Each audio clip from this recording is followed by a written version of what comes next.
to your radio. Whoa. Touching hands is on your stereo. Yeah. Mutabaruka leads the way. So just you let the station play. Yeah. Say your teachings got to hold on me. Yeah. Well, this is Kimani and you're listening to, Mutabaruka. IRFM. Cutting edge. Whoa.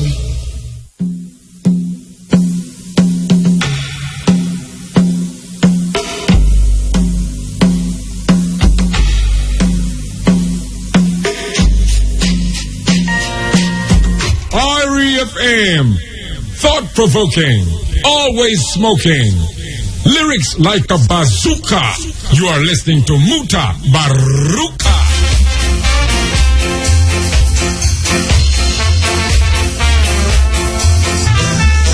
Well, I say good night. This is the Cutting Edge on IRFM. We're there with you. And next Wednesday. Beautiful. May I tell you?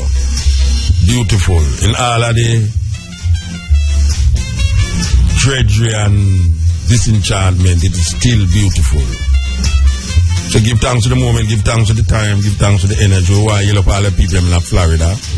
Yes, all the ones them in West Palm Beach who facilitate to visit. Why you love all the ladies them who keep that function. And I was able to see my former teacher at Kingston Technical High School, no other than Marcus Garvey Jr. and his wife. That was worth the trip going to Florida just to see Marcus Garvey Jr. We give thanks to that because it's Marcus Garvey Jr. aid and abet we as youth are come up with this organization and his publication. Our first poem publicized was in his magazine and exposed to certain things. Why you love Laxley Comrie. Laxley Comrie was the first man to introduce it to Malcolm X. And then we go get him introduced it to the message to the grassroots by Malcolm X, an album we did have in our office. And we used to go in our office and listen to that album. Yes, Kingston Technical High School. And we used to read the autobiography of Malcolm X. Take off the cover of it and put on one cover where it look like one love story book. Because them days them book they get banned in a Jamaica by the man who upon the $5,000 bill, Mr. Hugh Larson Shearer. Ban the book them because of craziness. Any black book, black consciousness book was banned. Any song where I deal with black consciousness was banned. Remember, A Piece of Ground by Miriam Makeba was banned. This was the blackest prime minister at the time. Ban all of these things. So you can see the pressure where we go through to come get information. Just information of ourselves. So now it's different. We have a thing named computer, internet, where you just click 2 buttons and everything that you want to know is at your fingertips. When we are going to school, we have to search for that. Search through the rubbles for that. So when we see Marcus Garvey Jr., we say give thanks even though he is chair-ridden. We never ever know him in that state there, because a couple of years, I mean, maybe like 15 years, we don't see him. Maybe more than that too. We never see him, but it was good. It was good to see him, you know what I mean there? And I know brethren who come from my time, Mandingo in England, we know there are the Mandingo that ask about Marcus Garvey Jr. You know? It's amazing, you know. Him call that they ask about Marcus Garvey Jr. And me and Julius Garvey was in Gambia. Yes, we was in Gambia. Julius Garvey was there. As a matter of fact, the only 2 persons that spoke at that opening ceremony was myself and Marcus Garvey Jr. And to see now that weeks after, we go to Florida and see Marcus Garvey Jr. So we feel good. We feel good. I tell you, say, it was worth the trip just to go to Palm Beach. So go recognize, say, Marcus Garvey Jr. about. Yes. We want to yell up all the people them in a Jamaica who keep in them house over the years. Yeah, man, a serious thing. For have we in the house over the years, it's not an easy walk, you know. Not an easy walk. When people tell people like afraid when they hear Mutabaruka come on and tell them people say don't, like we are X-rated, like some X-rated thing we are talking, you know. When you hear parents can tell them people say don't listen to me. It come like me attack some really X-rated thing. Only if you find out say the youth them grow big now and go to university. And the same thing that when them hear me attack about, and the same thing them go up on them internet. Go see. Because when we start out, no internet never devote like how it devote, you know.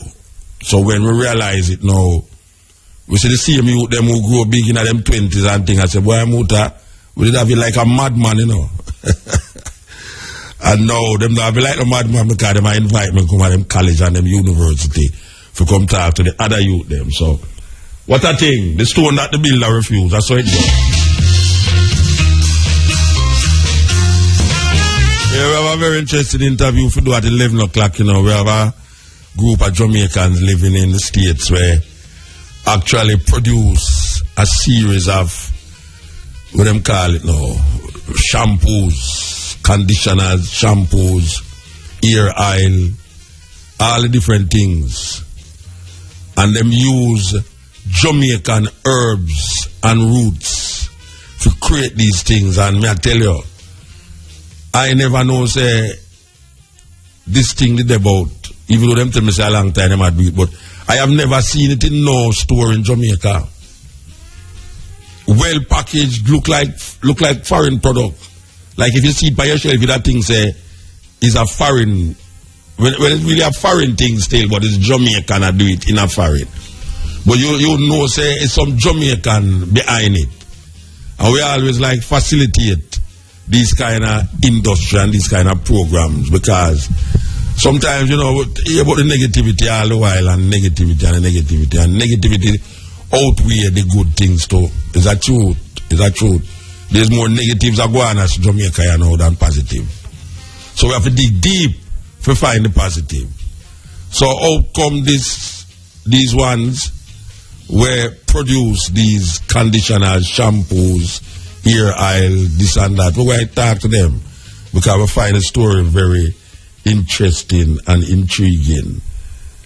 This is the Cutting Edge on RFM. We are the ones, we've been waiting.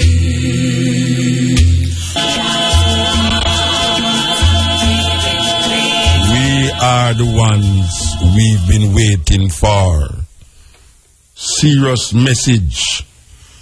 You know, couple years ago, well, more than couple still, we had this interview with Mr. Ian Bowen, and I made a statement that I am my ancestor, and my ancestor is I. And the man shove it off and I say, semantics. We must come with me little semantics. I hope him remember that, you know. But these are the things that we say philosophically, and people, because them see it a come from the mouth of a Rasta man, them feel say, instead of them look into it, them shun it off.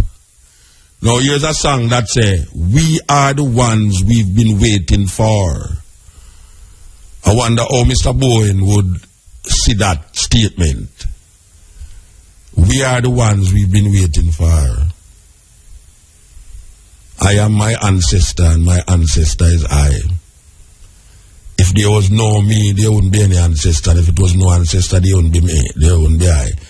So, we recognize the philosophy and the African philosophy created by African people must be recognized. Because if it don't recognize, we're going to turn to other nations, philosophize our reality and our consciousness, and then become slaves in our mind and our thinking. We are the ones we've been waiting for. Serious thing. We want to heal up Andrea Davis. Andrea Davis, for 20 years, have been keeping this Reggae Day celebration. And we see over the years, I don't know if it's a fault of she, or it's just that these people in the corporate Jamaica don't recognize the impact that it can have to really go behind a Reggae Day. And we have always maintained that. I remember one Reggae Day we was talking to Andrea Davis on this program, and I said to her, imagine the guys them in authority bring up a reggae month, and the Reggae Day was dead. Reggae Day did it from my boy face them foot bottom, them name Damian Crawford. Cause Reggae Day at 20 years old. Damian Crawford, I mean, anyway, I know Damian Crawford turned it in a Reggae Day, you know, Bruce Golden.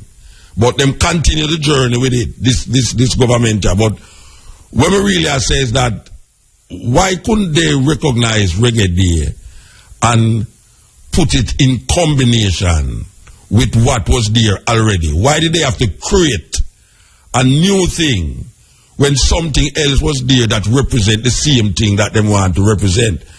All them have to do is look for Andrea Davis and say, Andrea Davis, we're going to incorporate more days into what you call Reggae Day and see how we can expand reggae music on a next level. But no, what them do, them disregard fair things because none of them recognize Reggae Day. None of these political people recognize Reggae Day. I have not heard, maybe somebody can call and tell me, I have not heard any one of the leaders or any one of the minister, whether Babsy Grange or Lisa Anna, came out and commend the idea of a Reggae Day that facilitate a journey of our music and take it all over the world. Because all over the world, people celebrate Reggae Day. I mean, in some countries where some youth play some music on the radio station, them recognize Reggae Day. How the hell we so backward? Me not hear nobody. I mean, pardon me if it was said and I didn't hear it. But at this point in time, I don't hear no of these people come out and say, we want to really back this day that has been there for 20 years. Them start a thing named Reggae Month, right slam bam, in a Black History Month, and then I disregard Black History Month. One of their own come out and say that Black History Month is not relevant. It's an American thing. I don't know where them people get them idiot talk from. Oh, Black History Month must be an American thing. You know what is American thing? American thing is what them celebrate with them turkey. Halloween. That is an American thing. Eat turkey is an American thing. Oh, we don't complain about Boxing Day. What the hell Jamaica have to do with Boxing Day? Oh, you don't hear nobody come out and say, why we are celebrate Boxing Day? What is the relevance of Boxing Day to our people who supposed to be independent? But so it is. These nearsighted people, them put Reggae Day, Reggae Month in a Black History Month, and then now I try till we say Reggae Month, I mean Black History Month is not relevant. Just like how the guy come up and say, Denbigh Show is the only national celebration that will take place during Emancipation Day, because Denbigh Show is the hallmark of our emancipation celebration. You don't believe me? Well, we're going to come forward. Yeah. Cutting edge. Yeah, we that talk about the statement where Senator Norman Grant make about Emancipation Day, and when him talking for the government, time say there'll be no other national event that will celebrate Emancipation Day but Denbigh. So they are fusing Emancipation Day with the Denbigh jerk chicken, jerk pork, jerk this, jerk that, Chinese, this and Chinese that are selling at the place. I was saying it last week, we are wondering if the Minister of Agriculture do have somebody that vet the sellers inside of that place. Because it's a disgrace. It's a disgrace for God to show that is supposed to be showcasing the strength and beauty of our agro-industry and agricultural sector, and going there to find people that sell made in China this and made in China, like the Bendong Plaza thing. How the hell Bendong Plaza people get into a Denbigh Show? Is there no one that is vetting this thing? Why is there so much jerk this and jerk that? There's more jerking going on in there than twisting. I mean, really, when you go in at the place, it smoke up. The place smoke up. It's like when the smoke go leak, it's like you eat a whole heap of jerk chicken. All me I won't eat nothing jerk. Me come out here and feel like me did I eat all jerk pork. The way the place jerky. You know about the jerky. You know, be like, really? You think they have Boston Jerk Center? I mean, when I say it with no animosity, we just say that there should be some criteria for selling in that place. It cannot be that you're celebrating the agricultural industry and you have people selling things in there that don't have nothing to do with the agricultural industry. As a matter of fact, there are more stalls and booths in Denbigh that don't have nothing to do with agriculture than things that have something to do with agriculture. How the hell is that possible? How the hell is that possible? And now we hear them tell you now, say, well, you know, we used to keep Emancipation Day on the 1st, but you know, we have fused Emancipation Day with the jerk up place. We have fused Emancipation Day with the Bendong Plaza thing, with them called Denbigh Show. A guy can't get me to go back at that, you know. No, me can't go back at that, Rasta. Me embarrassed started because me go out all the place and look for something. I mean, me say like a man where I make some money or with some this and that, and me see some people that sell some normal thing like where I say a market, a little booth. But rows and rows and rows and rows of Chinese goods, of American this and American that. My gosh, man, why can't I do something right, Rasta? We can't do something right. But the guys, them were up there. Them not have no esoteric nature. I mean, really. Them not have no pedigree. You mean say appear mongrel? No Alsatian, no. I mean, really. We must do the things proper, man. If we have to do the thing, we do it proper, man. You have Denbigh Show, as what I thought Denbigh Show was a show that showing off Jamaican agricultural products, Jamaica agricultural industry, Jamaica farmers, Jamaica livestock, Jamaica, all scientific innovations in agriculture and agro-industry. I think that was what Denbigh Show was about. I never know, say, is where me go say, is that me I say. So, me don't know with this talking, somebody out there will say, a true muta talk, we should have really vet the thing better than that. Because I hear the man I say, my plan for 80 to 100,000 people for reach there, Like how them now have no celebration about Emancipation Day. It's not going to work. It's not going to work. When you try to get out Black History Month, you're not getting out Emancipation Day. We're not getting out Black History Month neither, because we who they write us up are going to make sure so the people them remember Black History Month and remember Emancipation Day. We are going to make sure of that. We now come and fight. And the senator, a joke, him a joke. After them take it off of the calendar, and we going to make it go back on the calendar. We make that go back on the calendar and be a public holiday. And now a guy come go like him want fuse it up with some little madness when I have no, I mean, really. We now come and fight. We now come and fight. We want the people them who recognize that this is a direct attempt. It's a direct attempt, whether consciously or unconsciously, to get rid of the things them that relate to the liberation and the structure of black people and make black people feel like something are going on for them. That is what it is. It is directly something like that, whether consciously or unconsciously. And I don't feel it's unconsciously neither. I don't feel it's unconsciously neither. I think there's a deliberate attempt by this government especially to wipe out the blackness that is rising up in the consciousness of the people them.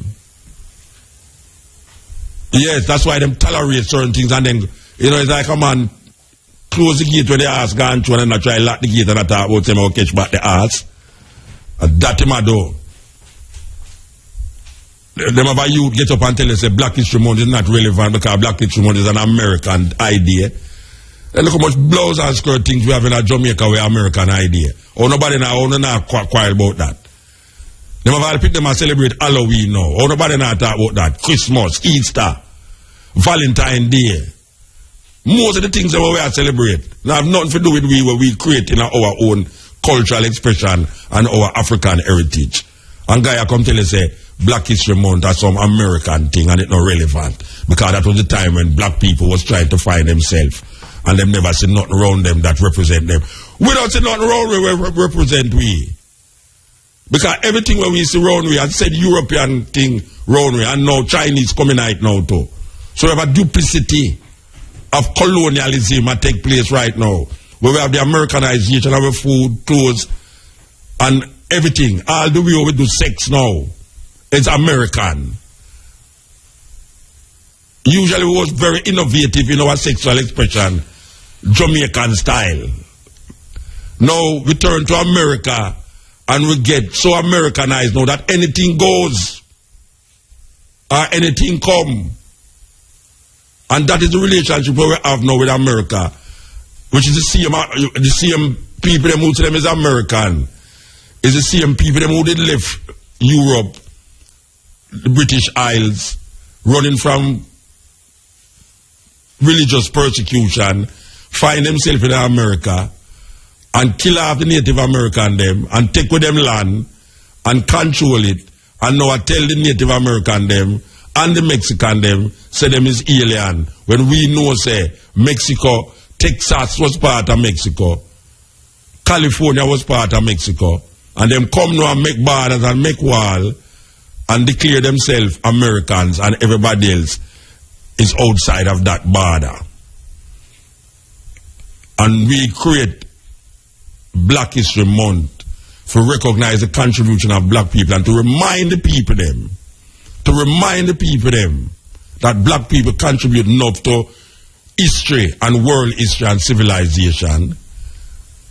And that is a time when we feel say, nobody talk about the shortness of the month and them thing, but at least one man, Carter Goodison, did get up and said, this is what we're going to do. It's a black man said that. It's a black man get up with that and say that. And when I look at him as an American black man, because Bob Marley influenced the whole world, and nobody not saying, boy, I know what Bob Marley influenced me, not a Jamaican. Marcus Garvey influenced America. Marcus Garvey is one of the most influential black men in America, to the point where you're looking at the books, them black history books will come out of America and them talk about famous black men Marcus Garvey there. And nobody there said, "Chow, we not celebrate Marcus Garvey, because Marcus Garvey come from Jamaica." This year make it 100 years since the UNIA. And all over the world, people are going to celebrate the 100th anniversary of the Universal Negro Improvement Association, created by Marcus Garvey from St. Anne. And the people all over the world is celebrating it, and no one is saying that, well, I mean, I celebrate Marcus Garvey thing, you know, it's a Jamaican thing. Jamaican which thing? Jamaican don't even know if we celebrate it. Because we don't hear them say nothing. We don't hear the government say nothing about the UNIE and the 100th anniversary of the UNIE. Away, we're up on the ground, you saw. We're up on the ground where them have plight pass and a switch pass, like so we know, important. Away, I remind the people them, consciously I remind the people them, say, look here, this year, 100th anniversary of the UNIE. Marcus Garvey, the first of August, Emancipation Day. Meanwhile, them round the corner, they pull it out. And I say, yeah, we're going to celebrate independence from July, go right down to the 6th. Hey, you take them easy. I hear the Minister of Culture say that this year, they're going to extend the independence celebration from July to the 6th of August. Where everything going to flap, blap, blap, right by the 6th of August. I'm going to hear them mention nothing about the 100th anniversary of the UNIA, which was founded by our first national hero, Marcus Mosiah Garvey. And we there saw talk about it. And when you look on all the internet places, them all over the world, people are geared up to celebrate that. The 17th of August is Marcus Garvey's birthday. You hear anybody at them not mention nothing about that now. This year is a very important year. But them have time to come and tell you, say, right now, Denbigh Show is the only national thing that going to take place for emancipation. Terrible people, them Denbigh Show is the only national thing that going to take place for emancipation. Terrible people, them terrible. Everything what black people come up with, you see them black people, them like old slaves. And go like them are no old slave. Them is old slave. Jacket and tie slave. And that me call them bossy slave. Them bossy all the while and I go like to never do thing for the people, them. And all them I do is care about the people, them. Backward about Denbigh supposed to be the only celebration for Emancipation Day. I wonder if him sit down and think on that. I wonder if him hear we attack or somebody tell him say, boy, you want to hear them go on for RFM about what you say. I wonder if him really look back by the time just get arrogant. Because sometimes them people there, instead of them looking to what you say, you know, them get arrogant and more terrible against what you are saying and talk against you rather than listen to the message. Sometimes they don't throw away the messenger. And through them throw the messenger, then nobody listen to the message. But if them could have only stop and be humble, not because them have power. If them could have just humble themselves and look into what we are saying. And no say what we are saying. And nothing for go against nothing more than say, look here. We not tell nobody if it's not celebrate Denbigh, you know, because Denbigh is a thing, a national event. But it's two things may I say about Denbigh. Denbigh can't take the space of Emancipation Day. And the people who keep Denbigh Show must vet all of the things that we are coming there to make it be an authentic agricultural show. That sound like me a fight? Tell me if that sound like me a fight, you know. Because if me not sound like me a fight, and when me I say sound like something we can make the thing better, then why them not listening? And them hear. Them not listening, but them hear what we are say. Me know so them hear what we are say because more than 1 week we talk about it. More than 1 week we talk about it. where I say they must have a justification for the sellers in Denbigh Show that there is no Chinese product unless the Chinese product is a new kind of way for plant food to make you get 1 million orange off an orange tree where does grow. And then you can say, well, I don't like that tree that's still but it's part of the whole thing. But really and truly, we can't be having the same thing that we are seeing at Bendong Plaza in a Denbigh Show. Me sound like me vindictive. Me don't think so. Me don't think so. Can you imagine me have a show I deal with electronics and the new things electronics, and when you go in there, you see shoes are selling there. Different kind of Adidas and this. What shoes have to do with electronics equipment? Unless the shoes is a new kind of shoes we have some DVD in there where something there. Yeah, that's what I say, Brian. Yeah, but if you go a expo for the innovations in DJ equipments, you're supposed to say CD player, DV mixers and all these things, and computer that can make all the music play without you touch nothing and all these things. You're not supposed to go in there and say people that sell lipstick and fingernail. What kind of place that? What kind of place that?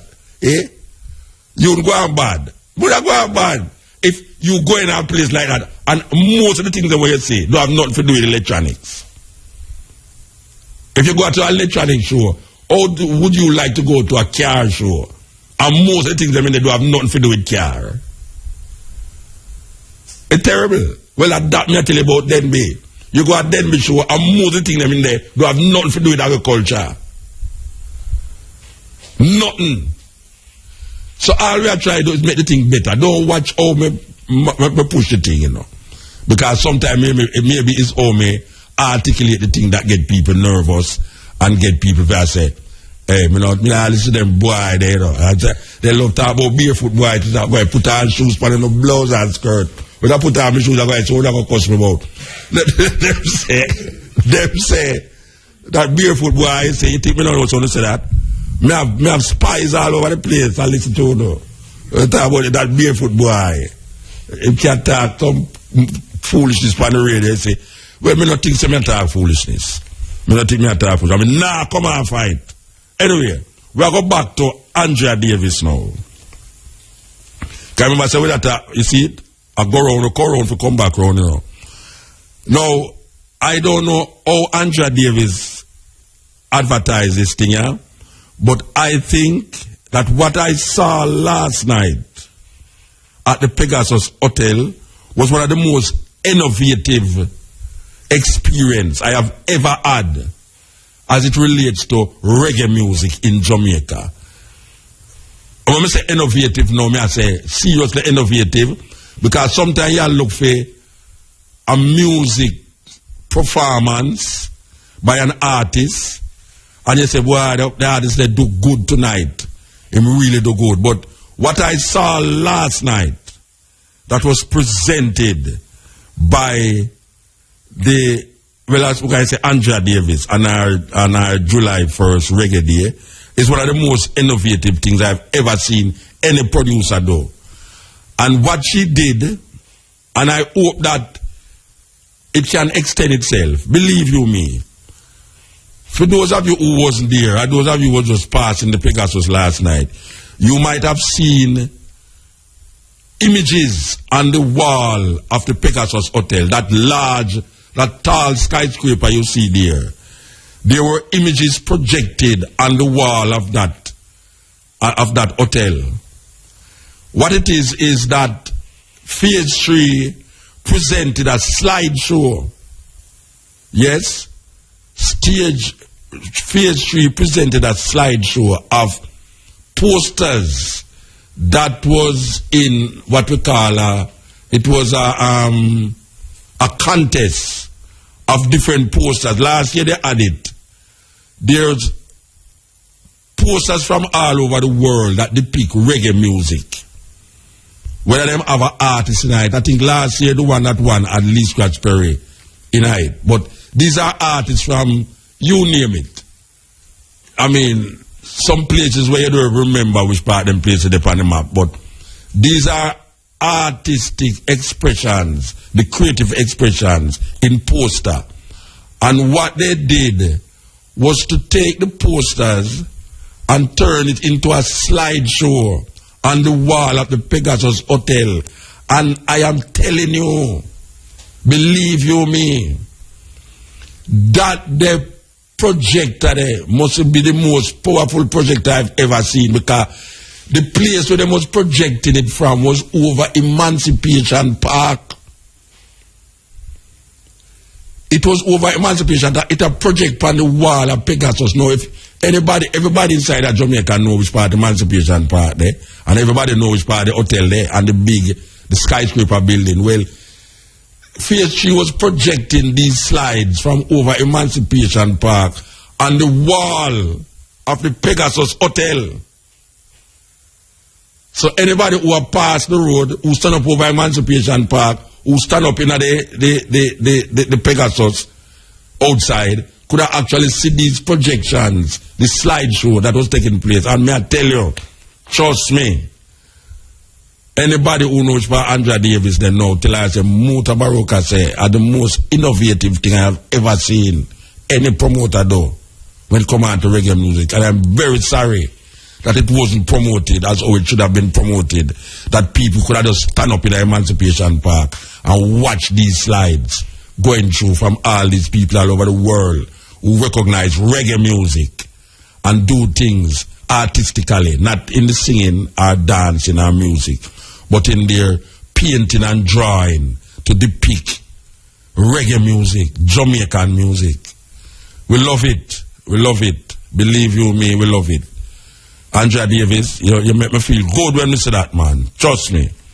Trust me, you make me feel good. And I don't know, maybe them could have something like that too in a, what them call it, Heritage Week, where them project some form of something, because now we see the technology there, Phase 3 have the technology for project something from clear by Emancipation Park. I don't know, I want them have any project that we can project to the moon. Would it be wonderful to project a sting upon the moon? You look up at the sky and say, Ninja Man, I go out with him antics, and Lady Saw and Macadam and of course, upon the moon, you just look upon the moon and I see the thing. I say, wow, look at the two lady them. That looks sweet. This is the cutting edge on RFM with you. Alright, I can play this. Yeah, this is the cutting edge on RFM, as we mentioned to you. There's a group of ones in America, Jamaican to the core, who have produced some serious production we are talking about, I never even know about. I don't know if should I say Mr. and Mrs. Hines? Can I say Mr. and Mrs. Hines? Yes, man, you can say Mr. and Mrs. Hines. Look morning, Muta. It's not morning over here now. No, they're on a different time. I tell you, if you call 11, I call 11 your time. And your time, you work half. No, work over my time, yes. All right, look here. You're related to David Hines? No, you know. Your husband are related to David Hines? No, you know, mine, you don't know your relative, them, you know. I go there, yeah. My appearance, you go out with some things they never tell you about, you know. You're saying. No, him there still, that's why I ask, you know. Yeah, the funny thing with my family is like outside of my immediate family. Yeah, you don't know. Like, I don't know no other Hines, you know, but I know so we must have some relatives out there, you know. Okay, all right. Yeah. All right. This product that I was introduced to, my lady was in Atlanta, and she come back all, like, she was so enthused about this line of production that she started to share it with everybody, including myself. So I'm my own little Bakla shampoo, I'm my own little Bakla conditioner. I'm a whole little back like ear oil, and it nice me because I said just the packaging alone was very impressive. When you start Thank this? you so much. When you start this? Tell me when you start this thing. When you start it? But we started out about, I would say, 20 odd years ago. Yeah, they know. In the Bronx. We kind of started out with Sundial Urban Herbal Products. The brethren from up so. Yes, I remember I used to come up for this thing with yes. Right. Sister P. Yes. Sister P. Yeah, man. With Sister P. And, you know, we're coming out of his stable, you know what I mean? Yeah. And he kind of like instituted, or we kind of, you know, when you move to the United States, you're trying to hold on to your roots and your tradition. And we kind of found him, or he kind of found us, so to speak.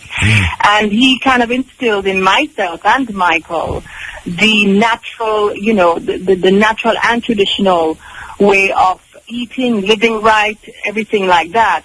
So before we even found Tropic Oil Living, we worked with him, and one day Michael, who is fondly known by Makalani, as Brother Rashan sometimes would call him, you know, asked Brother Rashan what products he could bring up from Jamaica, and Brother Rashan told him the Jamaican black castor oil. And that kind of gave birth to Tropic Oil Living. I think, Michael, you can expound on that. Yeah, that's about 92 years, a long time ago. Long time. But when we started in Muta, we started selling the products in health food stores. That's how we really started in the Bronx, you know, and we would walk with little bag and pan, so to speak, or a little cart and sell it to store to store.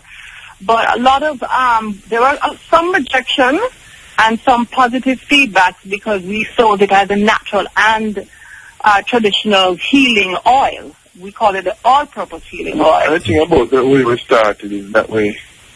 No big thing. You know what I mean? You get to start with a gallon. Yeah. You know? Yeah. Yes, and it does take time build. You get a rejection, but you have a few people who work with you. Jamaica. Yes. Right. Jamaican stores. Go ahead, yeah. All right. I remember when Sister P used to make some whole trip to New York, and she used to carry all these fever grass and chain root and this and that. And you remember when she used to carry them things to go up there? Yes, man. All right. The brethren, which part of them they know? Where them there? Who that? Rashan? Yeah. Still in the Bronx, still in the Bronx. And in still a lot of time, I believe, in Ethiopia too, you know? Okay, I'm there Ethiopia most time. Yes. All right. Yes. Why you telling people them exactly what we are talking about just now? Because these products, you say it's 20 years you have these things. I mean, never see them in Jamaica yet. What? We have some in Jamaica? Yeah, man. We have some in Jamaica. It's been here, man. Yeah, but you know, what the funny thing, you know, is that, boy, the thing with Jamaica is some things the people reject, you know. So it's like you have to go abroad sometimes. Yeah, but you see, even though you're abroad with it, we still never see it market down and so, because I just tell the people, them say, if that was in one of those beauty parlor, people that believe it's a China, made in China thing and take it up north. Serious thing. Because the packaging alone to me was very impressive. You know, the packaging. True.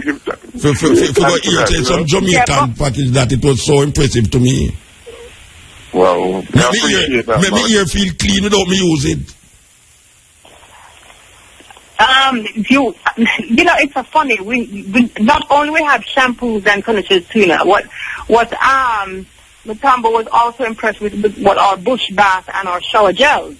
Also, we have like Cersei bush bath, and we have ginger bush bath, and we have island spice, and we kept the name bush bath because, you know, we didn't want to be fancy and said herbal bath really, because we know it in Jamaica as bush bath. And the inspiration, of course, come from Jamaica. We just feel like we shouldn't shy away from certain names that's coming out of our culture. Yeah. Because I believe using some of them traditional names. Of course. Bush bath, of course. Yes. Of course. Yeah. Embrace my culture. You know? All right. So let me ask you now. When you make these things from actual Jamaican herbs and roots and things? Yes, what it is a blend of Jamaican, and then of course you have to deal with some of the ingredients from up here, because some of the ingredients, like for the bush bath, for example, the soap within itself is not made in Jamaica. So, we don't really have the facility there. But it's 100% natural, but we blend that with the Jamaican herbs and oils and things like that. All right, so tell me some of the herbs where you take from Jamaica for do the fusion. What kind of herbs you use in the... for example, the pimento itself. Yeah. The seed, the oil, the leaves. We use cerci. Right. Rosemary. Ginger. Fever grass. Or what do you call it? Lemongrass. Yeah, them call it lemongrass. But them, so you get all of them things from... So you have a farm down here? You have a farm down here where you have a special person who grow them and just deliver them to you. How it work? Yes, we grow some ourselves, like especially the castor, and then we get some from the local people, some farm it, some man just go a bush and pick them, find herbs and pick them, and once the quality right, yes, we buy it from them, So you have a vetting thing go on then, you vet where you get, like you said, this is good for that and this is good. You're not going to take that or you're not going to take that. How it works? But again, one more time? No, I say you have a thing where you vet, where you get. In other words, you don't just take everything where you get. You have a level. It has to be of the highest quality. You know what I mean? And most important, no pesticide, nothing like that. It has to be wildcrafted, as we say. So all you know what is not pesticide. I live clear New York. All you know is a guy not spray some things for it. I mean, then know come from Jamaica. When I must know that. Oh, you know. That may ask you. Oh, you know. Say it not have no pesticide for it. Well, the people who would buy from are, they're trusted people. Oh, trustworthy people. And plus, okay. Yes. Yeah, they know the standards which we work with, and we know what to look for. And you can tell by the size and the scent of the, The Jamaican ginger different from the foreign ginger. Yeah, man. Yes. And the potency, you can tell. Yeah. All right. So now, you have this thing and you make it, I am assuming, so you have a little place up there where you employ people and like a factory space. Yes. Yeah, but how you market it? Because, as I said before, whether in a health food store or in a Walmart or in a Walgreen, I've never seen it. So, apparently you have been making a lot of money off of it. I don't know who is selling it to. Well, we have been steadily building, over the years. Yeah. That's one of the reasons why, when you have to think, I guess, underground, and you take your time, no big noise, no big fanfare, and you just steadily building up yourself till you reach a point where, all right, now, you start to hear about us, but we have been around for a good while. So who sell it? I mean, for 20 years you're under the ground. Who sell it that you could have survived for 20 years? Yeah, what happened, we started with, as my wife said earlier, we started out with Brother Rashan, Sunday, right? Yeah. And it was through his network then, so to speak, we started, So it was like health food stores, and then next thing of course, most of these health food stores, some of them are owned by Jamaican, and then the American health food stores, black owned, they start to catch on to it. So want to old foods, try marketing old foods. Try marketing old foods. Yes, well, right, yes, we have heard Whole Foods ready to tackle us now, so it's us kind of delaying that, but yes, Whole Foods and a bunch of chain stores right now up here, they're after us. No, but if you have it in a Whole Food, you're gone clear. Well, yes, things looking good as far as Whole Food is concerned, definitely, So you have it's set up properly for facilitate a place like Whole Food, because Whole Foods is like the major health food. Yes. Yes, man.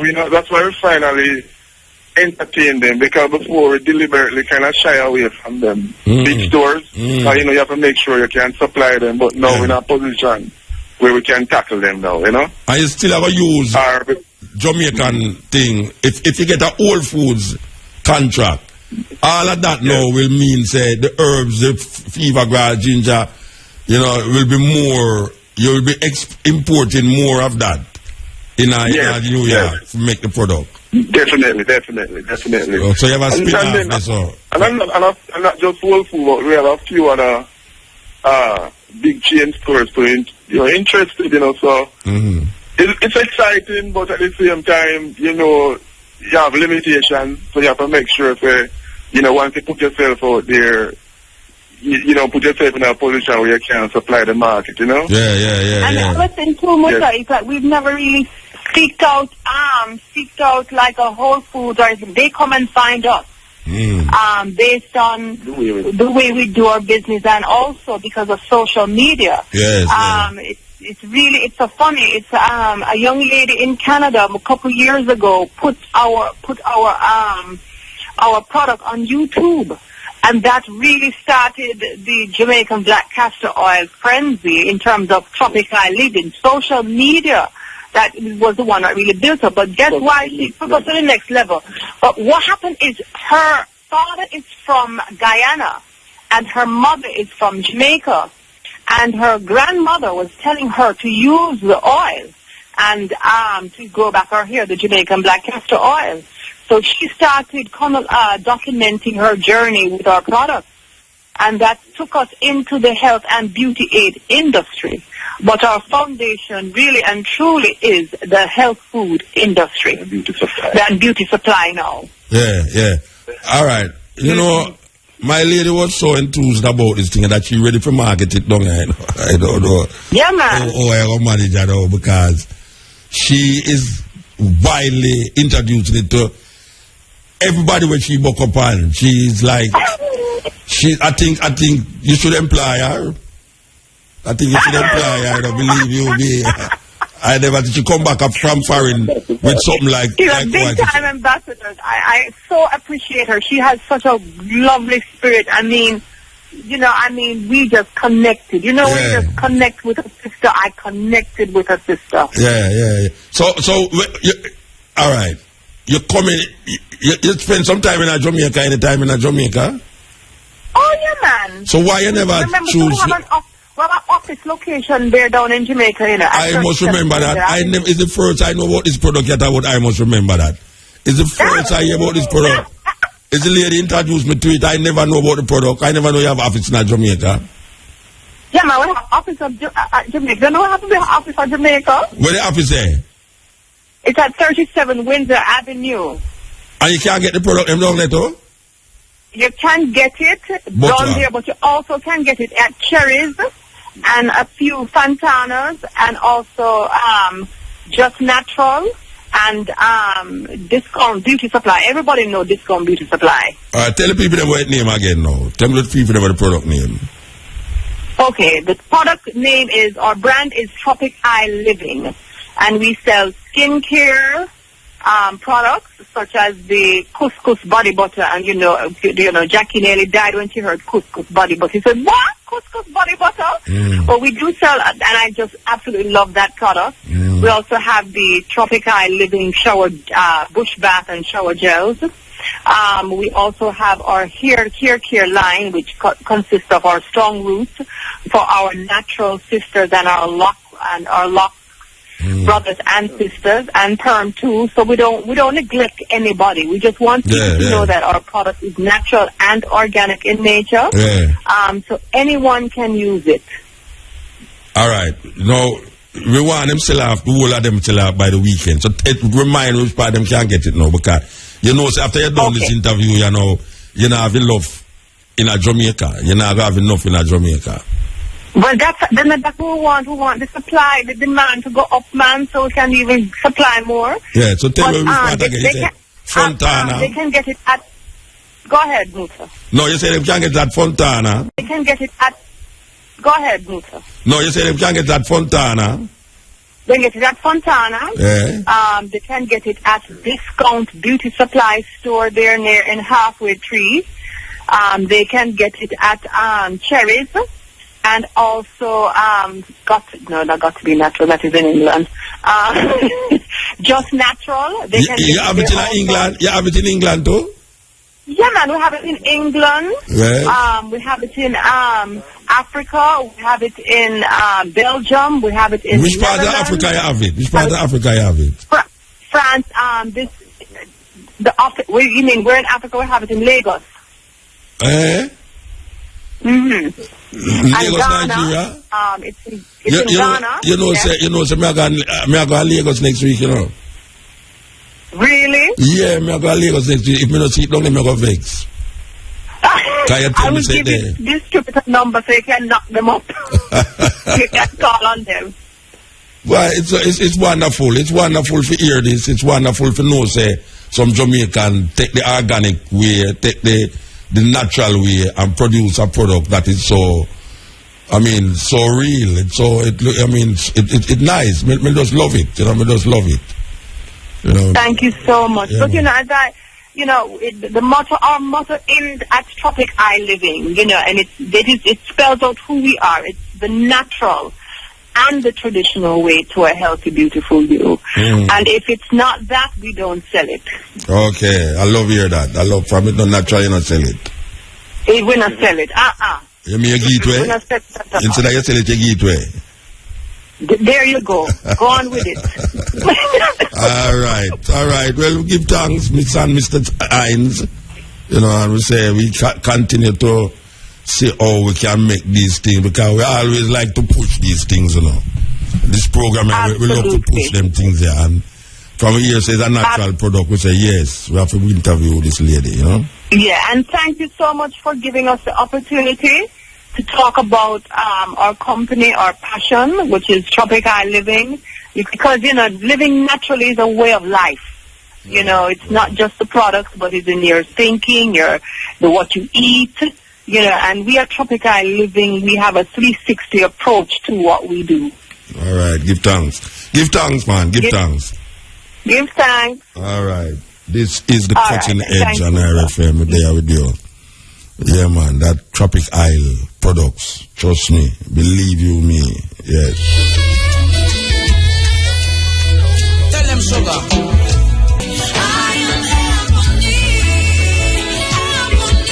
Yes, it's called Sugar. Sweet music in the night, yeah. Ebony. Ebony is a black wood. Find it in Africa enough. Black wood, yes, real black. People don't know about them wood there, but some serious wood, them use it and carve things. As a matter of fact, we have a portion what them call it necklace. I don't like call it necklace, but that is to describe what we have a portion of necklace we make out ebony from Africa. Just like how we have the amber from Africa. There are certain things that is organic and natural that Africans use as jewelry. Very organic. Them use it as jewelry. And it is very expensive too. It may not look that way to you because you're used to the bling. And the bling them not expensive neither, it just look a certain way. It's like a man buy a couch in a house and he left the plastic on it. The plastic supposed to come out, but he left the plastic on it, and when he sit down on it, him backside sweat like what? Because the plastic not supposed to be over the something. But that's how we do it too, because sometimes you're going to some people's house and to protect the carpet, them have this line of plastic go right to them bedroom, you have another line go to the kitchen, you have another line go to the bathroom. And then we have a plastic thing, you understand? Well, you have things that is organic, but it don't come from China, and it don't come from America, and as a matter of fact, it don't come from Europe neither. But you have indigenous cultures all over the world that produce these things. Like if you go amongst the native so-called Americans, you have turquoise and you have different ornaments that is very, very expensive. But the thing is that most black people now go wear them. It's a weird thing. We go for the bling, the cheap bling, the cheap bling, where don't have no value. No value at all after. It don't have no resale value. It just bling for today and tomorrow it not bling again. When your hand go in the water too much time, the whole of the bling wipe off and wash off. It's a serious thing. When you have things out there where people make, even in Jamaica you too. Even in Jamaica, you have craft things where serve you and last a very long time that it have resale value. But we choose not to buy those things. We want the things that will come from made in China, made in Taiwan and Tai 2 and Tai 3. It's a terrible thing. Terrible thing. Continent with Mutabaruka. We are listening to the whole amidst. You know here. Continent. The sun is out and shining. A smile on my face. Two steps forward with every step back. You're listening to Kelisa Chronics. Yes. Okay. Alright. No there. Okay. It's a long way to go, but I will run. Giving up ain't an option, man.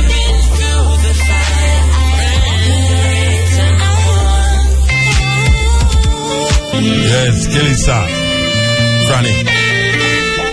This is the cutting edge and everything. Yes. Greetings. Man. Hold on, Virgin, hold on. Virgin, stop listening to your radio now, man. I will not see that. You go far from radio. Yeah, ma'am. Yeah, Mota, bless up. Mota. Virgin, me I listen to what you say, you know. You listen to the radio, you have to listen to your phone.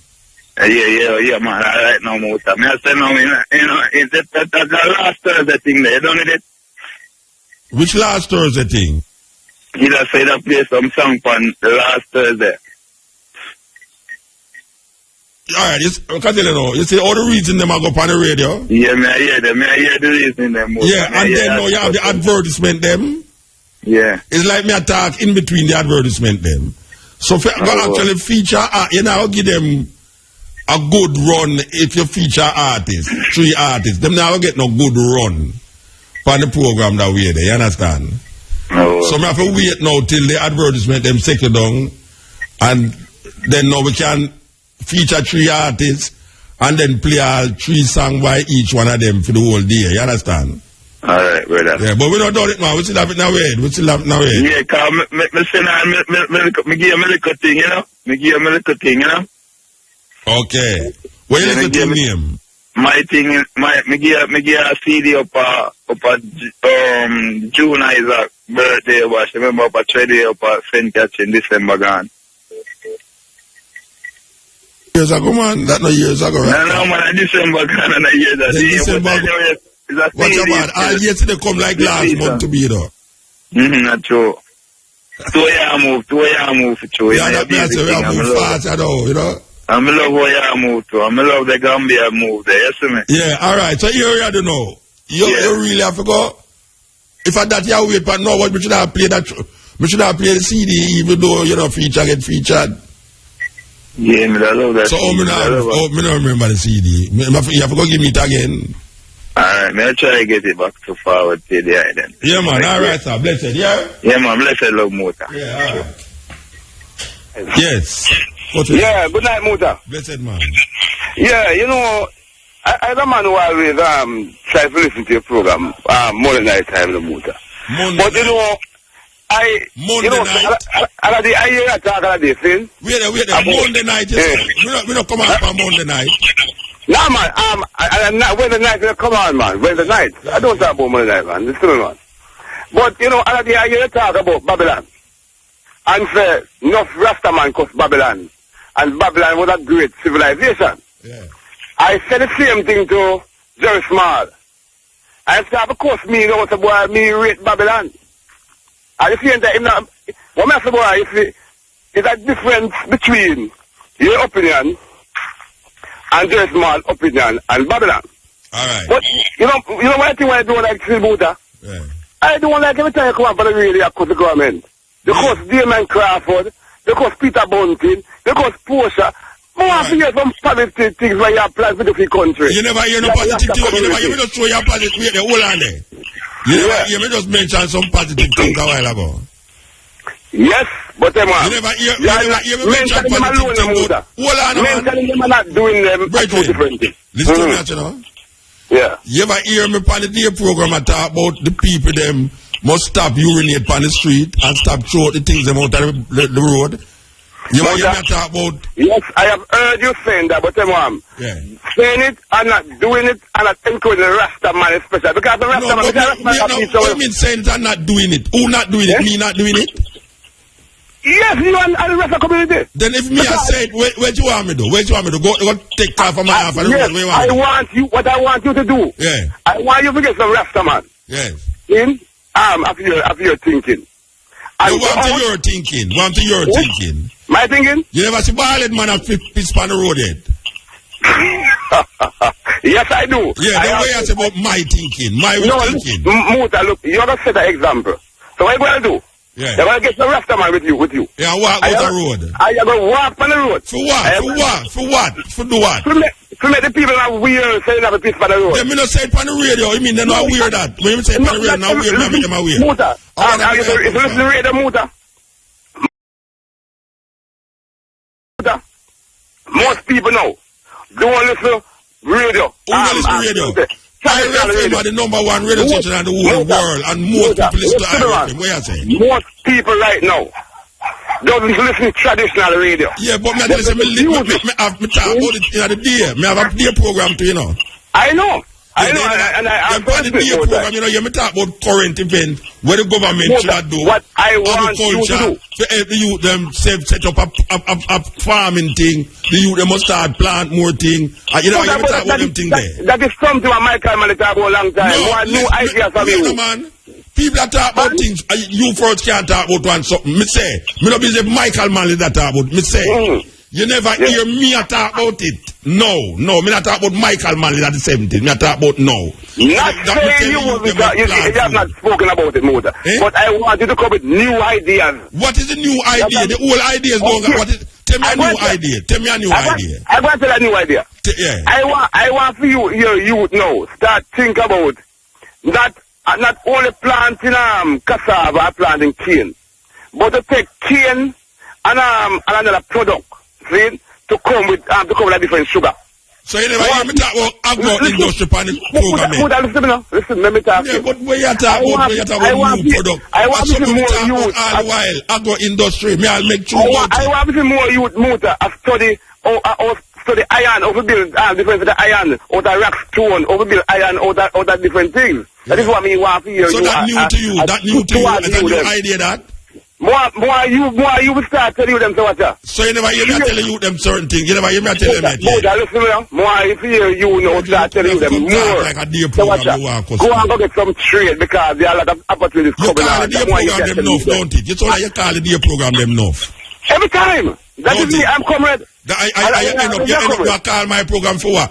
Why me a cuss bunting? Why me cuss bunting? Which one cuss bunting? Why me shouldn't cuss bunting? Because and a bunting are going to kill people. Oh, but a bunting is responsible for stop the killing. No, me and you. Me I wish you. You see me a kill anybody out there? Stop it. Oh, then wait there. Hold on the brethren. So what bunting work is for? What bunting work good for? What am I get paid for? No, we said policies. No, what bunting getting paid? Set policies for what? Set policies to fight crime. That means that me and you can live in unity. No, hold on, man. You see, me can't take them day program talk, you know. You want me to say to you? Yeah, but bunting is there to set policies for what? Alright, you see the United Change program? Set the policy to alleviate the crime in a Jamaica. Yes. What is the policy that is alleviating crime in Jamaica that Bunting said? No policy. There is a program. It is not alleviating the crime. United for Change. It is not alleviating the crime. Listen to me, Muda. You hear me? There's a program on his, coming out of his ministry. Named Unite for Change. Your PNP. Yes, man. Me not coming for life, man. Yeah, all right, Bridget. Me a Brazil for life. Netherlands. Alan, me deal with. Alan. A Brazil me a work with. All right, me go and left you though. Big up yourself. Me go and left you. Yes. The man has some day man in Rasta, you know. You have some man where call day program every day and them no work, you know. No, them man that no work at all. Them just big up you. Him say my comrade for life. That's all him do at daytime, you know. Comrade for life. It's a company man name, so you know. My company name Comrade for Life. Where him just call read the program. And no, at the first I hear him call me still. I hope it's the last. Believe you me, because I can't take them whole heap of madness there at the night and all about when me should do and when me should not do. What can you do over a microphone but to help to motivate the people them in a goodness? Am I sending the people them astray? And all I am doing is saying that the government is responsible for certain things, and the government is, watch a man, all you hear them attack about this and this and that. Go out the road, go ask the people them what them think, and if them life better since this and since that. I have not heard whether I'm rich man, brown man, beggar man, or thief say Jamaica have gotten better, or their life has gotten better in the past 2 years. I don't know nobody will tell me that. Nobody. I'm going to talk to everybody. I talk about ghetto man who work every day, man who are doing own work, man who own hotels, man who own Mercedes-Benz. Him life still not get better. Because right now, have the Benz and they want to sell it. Yes. Yell, Ringy. Blessed man. Blessed. I want to ask you a question. Yeah. What do you think of black people, Africans and the world? Are they the Jews? No, you have to talk, Lord. Are they what? Are they the Jews? With Jews. Jews is not a race of people, you know, brethren. Oh, really? Jews is a nation. It's not a race of people. Oh, really? Yeah, it's a nation. It's a whole heap of people come together to make a nation. Oh. All right, then. So, what you would say one time, Jeremiah said that every man should let his Hebrew slave, male and female, go free, so that no one should make a slave of a Jew, his brother. What may I say about it? Yeah. Me not get credence to slavery no way, whether Hebrew slave, Jewish slave, whatever slave. Me not get credence to no slave. The Bible sanctions slavery. The Bible sanctions slavery. Yeah, man. The Bible tells you that slave must be obedient to the master. But who is a master? The master is the one who owns the slave. No, man. Master have more than one meaning. No, Bridget, me not talk about the more than one meaning. Me talk about the meaning as it relates to what me just said. No, probably the Bible is taking out of context, Muta. You never read that the Bible says master, slave must be obedient to the master. Yeah, but you can consider God as the master. Me ask you, if say the slaves must be obedient to the master. Actually, the slaves, God, it don't say God. The master, Brethren. Anyway, one more call for you, ask him, want to get a song play on your program. Then give me the CD, then bring the CD, come give me. Oh, I go reach if you bring the CD. Carry go IRFM in a Kingston if you're a Kingston. I'll bring it come IRFM down here so if you're there Ochi. Then I watch it. Yeah.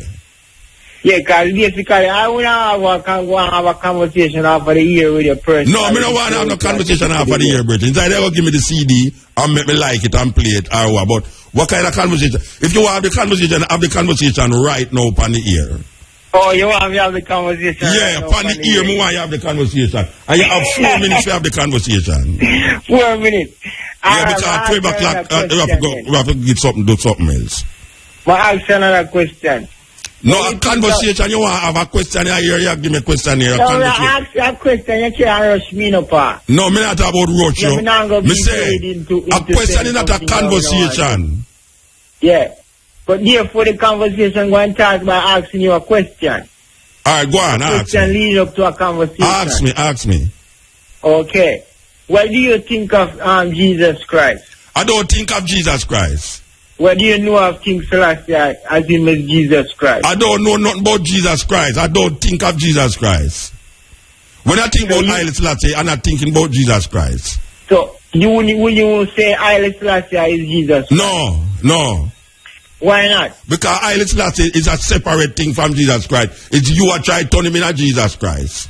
No, I can't turn him into Jesus Christ. You ever hear Haile Selassie say Jesus Christ? Jesus Christ. He means Jesus Christus. No, Jesus Christus is a Greek word. Jesus Christus is the Ethiopian. No, Jesus Christus is Greek. Greek. Yes, you don't try to turn it round. Jesus Christus is not Ethiopian. Jesus Christus is Greek. Oh, really? Oh, you mean really?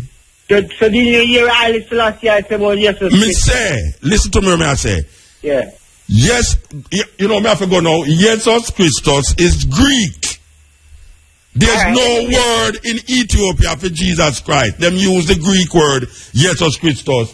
And me have to go now. Me have to go.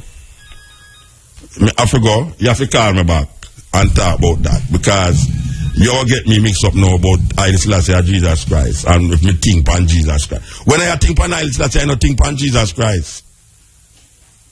I don't make that connection. Me don't state my position on this program for years. Me don't believe in a Jesus Christ. Me don't connect Haile Selassie with Jesus Christ.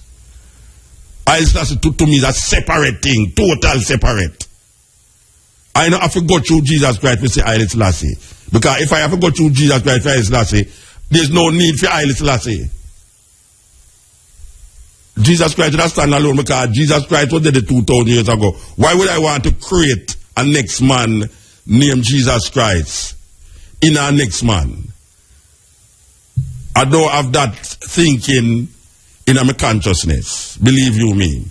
I don't have that thinking at all. I don't know if you're next Rasta man. When I say Haile Selassie, I am not speaking of Jesus Christ.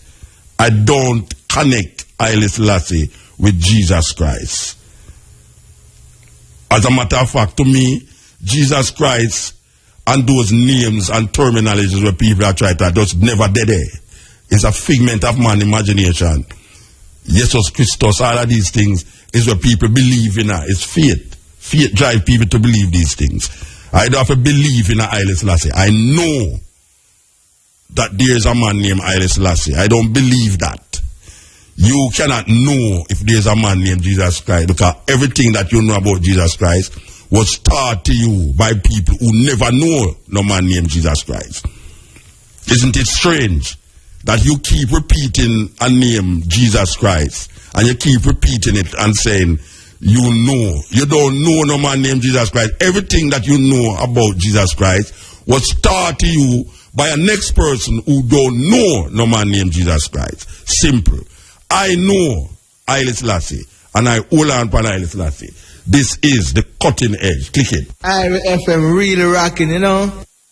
Yeah, this is the cutting edge. You know, my original media for one thing about a button. Just a simple button we are talking about. Shining, a smile on my face. And that's your spirit. And you can do it. You are a champion. R.E.F.M. Thought-provoking. Always smoking. Lyrics like a bazooka. You are listening to Mutabaruka. God's wonderful people, I am calling. God's wonderful people, I am calling. Where one man can have all 500 men and not fight. Yes, cutting edge. Yeah. Greetings. Yeah. Greetings. Yeah, blessed man. Yeah. Yes, I'm listening. Hi, Musa. Yeah, I'm listening. Okay. You call from automobile? Yeah, but you must listen to your radio, you know. No, it's done right now. Yeah, all right. The person we just called before, in regards to like Jesus Christ and God and all of that. Because I'm second or my first in terms of the totally rid myself of them thinking. You know, normally, when I grew up as a youth, you know, in the church and all of that, you know, really believe and hold fast, you know, this man up a sky and all of that. But you know, as time progress, you know, you start sight certain things, you start tapping into your consciousness and your inner self, and you start realize, so, you know, but wait, nothing no go so. So many times you even know, like, on a day-to-day trading, you know, like, your whole reason with ones and ones, and, you know, people deem me away or look down upon your way because I go through to myself. Because you're not old for them thinking. No, I'm going to go through to myself, I'm going to say, well, I born God. I born God, I born everything, I born religion on a whole. Me just not stood up, You understand? I mean, at one point I did, but just, no more. Well, it's a process, you know, it's a process. You know, your uncle can't exist, which part you're thinking there, you know. You can't exist further than you're thinking. That's true, but me just think that most, especially black people, because me always say to ones and ones, and I say, alright, so you believe in a God, you believe in a Jesus Christ, you know, you believe, alright, you get saved, you're baptized, you this and you that, but really and truly, why do, you know, make it no better. You know, you got church from Sunday to Sunday, yes, but you know, make it no better move, so why do, you only make it worse, because the thing is, you take your money, you show up your collection, you know, and you make yourself poor, so if anything you do, it make you worse. And not only that, when you get poorer, you know, it justifies you in your poorness. You see, when somebody get poor in the name of Jesus, you know, them have a talk to give you that it's better it's easier for a rich man, it's easier for a camel to go to the eye of an eagle than a rich man to go to heaven. And me, I tell you, say, nobody can tell me nothing. It's better to be rich than to poor. Yes, of course. It's better to be rich than to poor. But poor is separation. Who likes being poor? To be poor is a crime. And if people sell me that, it better go with them talk there. But Muta, what I say is this. Some men can to know if you hear about this God and this and this that. And look on earth right now, when God was the omnipotent and the omnipresent, God created everyone, God created all of this. He must know that same way God said no. Because he know everything. Of course. So that's why I say, even at the beginning, film story just don't connect. You just don't click. You just need to open mind. You know? Your mind has to open to really accept and realize other things. Yeah, man. Of course, that's simple. Simple 1, 2, 3, simple. But just because of the nine. Yes. Because it's specialized, you know. Just like I say, you know. Because if you have a youth, I have my youth them. Now you don't know about God. Come in, some man say, you teach them what they need to know. Teach them, but they know the ones that go teach them, but you have to show them the foundation. God is not real. You understand? That's where them go. Yes. And I want to hear, I want to be. Them can hold them down and they can defend. You know what I'm saying? Yes, I agree with you. And other thing with this, to me, Christianity and the belief in God gives people what they put chance to do things wrong. Because the thing is, they don't tell you you're always forgiven. You just do wrong when you close the eye, you clap the hand, and you talk. And imagine this invisible guy, so this invisible guy forgive us. You go constantly keep on doing wrong. And you wash for your sins too. You wash it with your baptism. So it's just like the brother Irene, him have a tune where him say, if we there, not a body gonna married. So why brother say, when he say if we there, I know him talk in regards to Rastafari. Because the thing, remember when we just started Rastafari, and from them telling to know me evolve. It's something you evolve, you know, say, you know, say, when you start sight up, you know, you go start Lego. You start Lego certain things, even certain things, certain things where you eat. You Lego your flesh, you know what I'm saying, something there, you keep doing something there, you get ridiculed, you get, that's what I say, it's like it would be Rastafari then, to me it would be Jesus Christ, because the most persecution of Rastafari get. Yes. But the most of things I'm going to learn, we work hard, God, inside and something there. My blood boils. It's a journey, mama, it's a journey. Anyway, we have to move that though, we have to move. True, give thanks. Where were they with them advertisement, you know? So much advertisement by the board of the night, okay. What they are so, yes. Here. Okay. Ill. Yes, greetings, Congo. I have blessed my heart. Give thanks, man. Greetings, Rastafari. Yes. You know, we always say, philosophy through the years of coming through, upon the journey is, each one, do things according to his or her level of iteration, Yeah. Yeah, so it's it, man. Long we in the month of June, and we got some spitting words here entitled First Love, which you'd like to share. Little, Okay. The punchline go like this. Straightforward, absolutely no girl. From then till now, I'd seen I love it, first love. I'd seen a night in the eye. From then till now, yo, yes I love it, I love full first love. 5 and forever, I'd in the eye. Word and Lord of blood eye. Alkebulan, most serene highness, Leadership.Reggae eye. By and by, ancient Ethiopia, empire most highest eye. His imperial majesty, Haile Selassie eye. Straightforward, absolutely no girl. From then till now, I'd in the eye.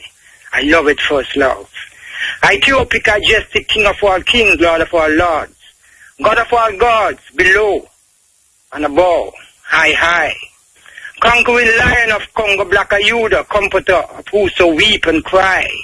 Behold the mid-earth inhabitants, queries, what, who, when, where, how, why. Amid devotees and those unable to differ. Real betwixt real and fiction, truth and lie. Oh, I love it, first love, undisputedly, the eye at the highest eye. Straightforward, absolutely no girl. From then till now, I'd seen I love it, first love. The eye who keeps Ethiopia free, noting well Ethiopians stage up in tears and sigh. Oh, first love, I love it, first love. No reason at all why I should continually, mirthfully, heights and heights the eye. Oh, I, Rastafari I. Yes, brethren, give thanks, man. Give thanks. Give thanks, I. I have already you'll still. So I. So I only for one guy for it, but I saw we did chant it from them I. Yeah, man, I saw we did chant it from them I. Give thanks. Straightforward, absolutely no girl. Yeah. From then till now, I love it, first love. I full eye. Give thanks. Yes, yeah, man. You see the logics that we use to define our spirituality. We have to let it go, because most of that logics come from the European thinking and the European ideas of what it's supposed to be. So whenever we have spirituality, we keep defining it through the European eyes, the Eurocentric eyes. And if we hear something outside of that, we feel say it don't make no sense. And really and truly, if you really check into the levels of consciousness, when a man say Haile Selassie is Jesus Christ. When you're in a 12 child, them say, greetings in the name of our Lord and Savior Jesus Christ, was this day revealed himself in the personality of Emperor Haile Selassie I. What that show me say is that there is this Savior, which is Jesus Christ, that is now in the personality, not is the person himself, but the personality. That is what 12 tribe emphasize. That is not the man them concerned with, is the personality of the individual. And the personality of the individual is Jesus Christ reflecting in that person. Now, my thing is that if I have to look for Jesus Christ in a next person or a personality, it simply shows me that Jesus Christ is the highest of the ones. So to me, that statement would that say Jesus Christ is more acceptable than Haile Selassie, because if Haile Selassie pass away, then that Jesus Christ will reflect in a next personality. So you can find a next personality that reflect this idea of Jesus Christ and put that Jesus Christ in that personality. So what you do is actually make Jesus Christ live continuously in different personalities. Now that to me might sound logical in that sense. But you see at the stage where I there so now, I never see that. I refuse to accept that. I refuse to carry this name Jesus Christ from 1500 years, 2000 years, 1000 years to carry it coming on my reality as now. Because I know that there's a way that I in Africa used to see it that have no connection. Long before there was any man named Jesus Christ, black people did sink into them emperor, them pharaohs, them king, and them queen. The pharaohs was accepted as elect. The pharaohs were accepted as persons that is supposed to be sacred and divine. It's just that now because we take the side of the people them who is manifesting and writing the book, we demonize the pharaohs, and we demonize how the pharaohs was viewed. Because now we don't want to view the pharaohs like how the people of Kemet used to view the pharaohs. Yes, still Rasta come and view Haile Selassie like how the Kemet people used to view Pharaoh. But they have to make a connection with something that just exists 2,000 years ago, when we could have been making that connection with ancient Kemet, ancient Ethiopia, where the emperor or the pharaoh was seen as divine without any qualms about it. We choose our divinity and we reciprocate with that divinity in the personal and person of the emperor or the pharaohs. So when we say the pharaoh, we're talking about a person who was divinely elected. And how them divinely elected? By the people. That's why them say elect of God. Elect of God represents the voice of God, which is the people electing the emperor and the pharaohs. But we choose to use the logics outside of our Kemetic expression, Ethiopian expression, and got to know a 2,000-year-old thinking. We have to connect our spirituality with this just one individual who is nobody who's talking about it, know anybody who know him. It's weird. Here black people had discussed a man, supposedly that was in history, that nobody who talk about him know him. The greatest authority on this man named Jesus Christ is a man named Paul in the Bible. And Paul admit, say him never know this man. Him hear about the man, but him never know this man. The greatest authority on the written word of this man is Matthew, Mark, Luke, and John. And nobody can identify who were these people. Who was Matthew, who was Mark, who was Luke, who was John. All of them is speculating because there's nowhere in the Bible that tell you about this man named Mark. There's nowhere in the Bible. It's the same way when the belief says Moses write Genesis, Exodus, Leviticus, Numbers, and Deuteronomy. And now the scholars and the theologians is now recognizing that this was not written by one person. It is impossible based upon the language and the context in which it is said. And I keep throwing out this question to many people. I say, if Moses write it, why is he speaking in third person? Nobody writes an autobiography. And nobody writes a story that includes the person who is writing it and write it in the third person. I keep asking these reverend and scholars, including Mr. Ian Bowen. And Mr. Ian Bowen has shown it off like him not really recognize me as him know say I true me attack. If Moses wrote it, why is he writing it in the third person? That alone show me say it's somebody else who knows somebody else I write the thing. And it's the same thing now with Matthew, Mark, Luke and John. So when I want come to me and I tell me say this and Jesus Christ and Jesus Christ, which man know any man who names Jesus Christ? It is a faith thing. It had nothing to do with reality. It's a faith. You believe in it and it kills you or it cures you. Simple.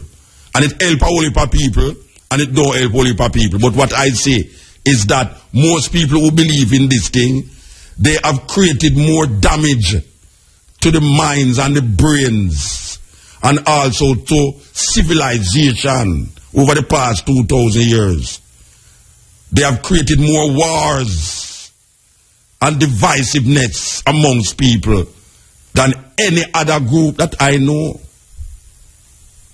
barring none. More people has died because of belief or not believing in this thing.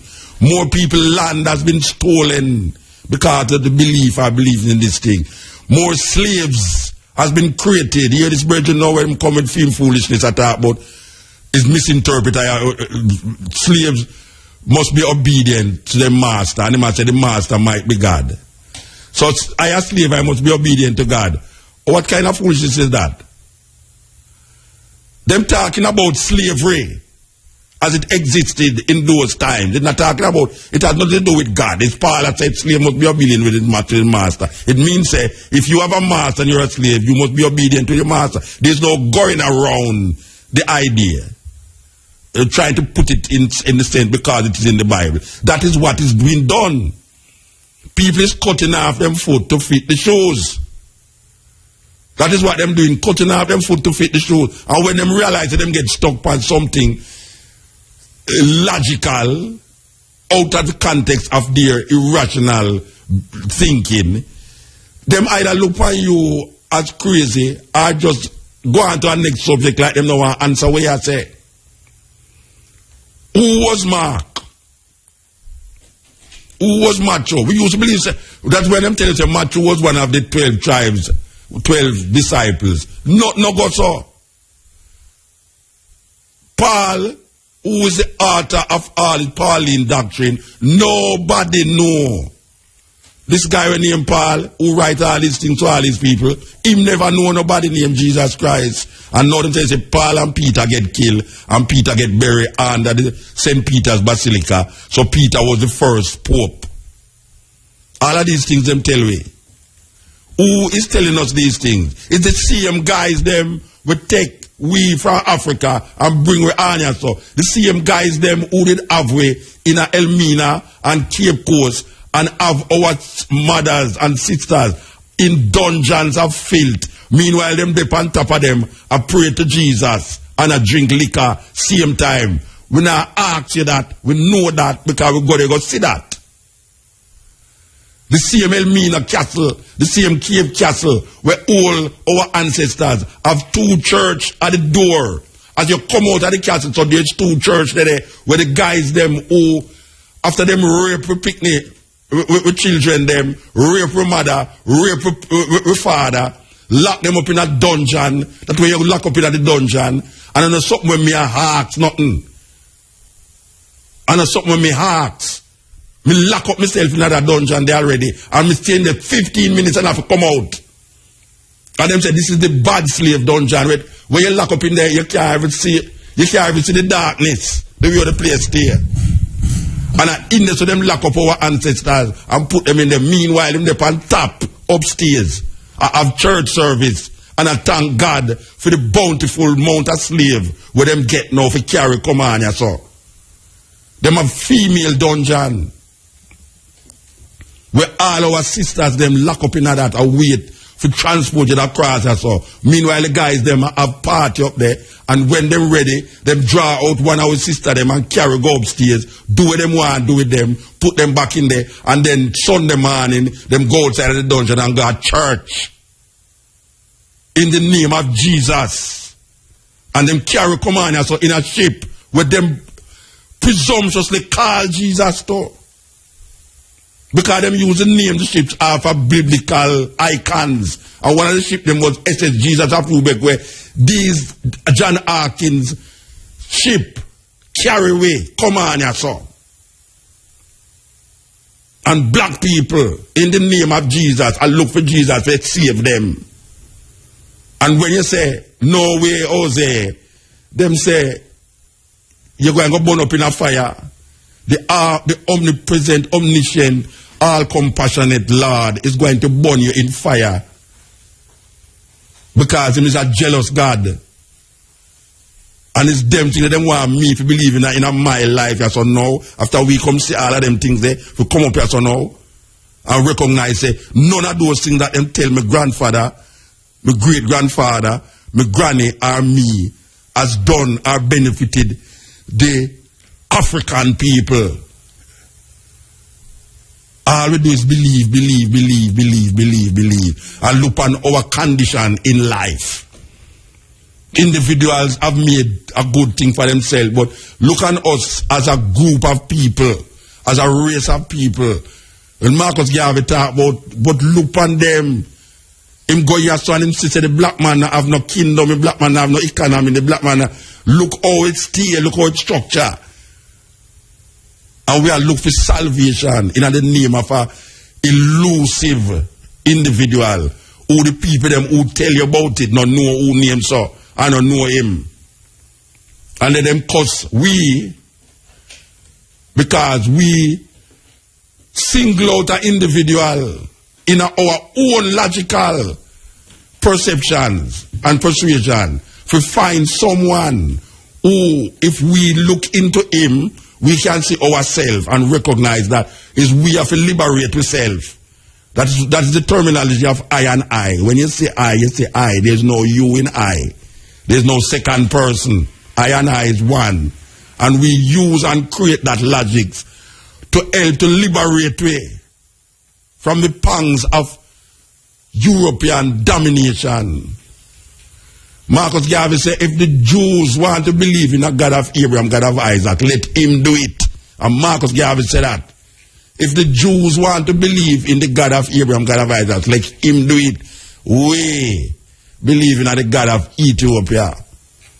Now, whether Marcus Garvey was confused or not, but it helped us to see clear up on another level how we can benefit from a different perspective, a different understanding. That's why when you hear man say God, Trinity now, him not talk about Trinity as it relate to God the Father, God the Son, and God the Holy Ghost. But we find all different kind of Trinities to connect himself outside of the logics of the European God the Father, God the Son, and God the Holy Ghost. Him gone way back all a Kemet. And he might talk about Isis to Soros and Horus and all these things. He might talk about sun, moon, and star, eat, air, and water, just to get himself out of the Trinity. Even the Bobo them create them own thing. Them say Marcus Garvey, Prince Emmanuel, and Haile Selassie create them own Trinity. You know, for them own logics to free themselves.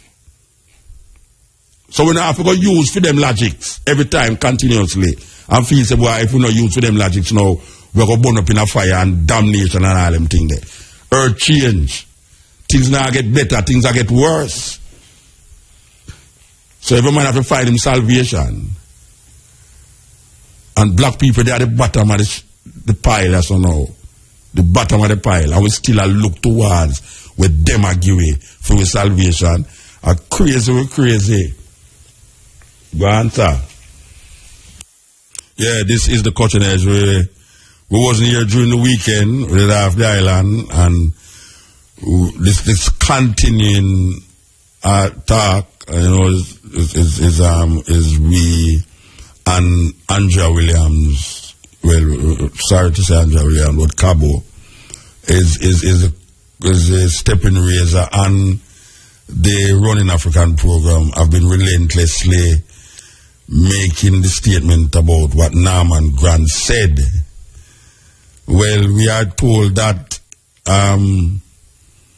Delia Harris was on the program on Running African Sunday, and she was trying to clarify that this man Norman Grant really don't know what he must say.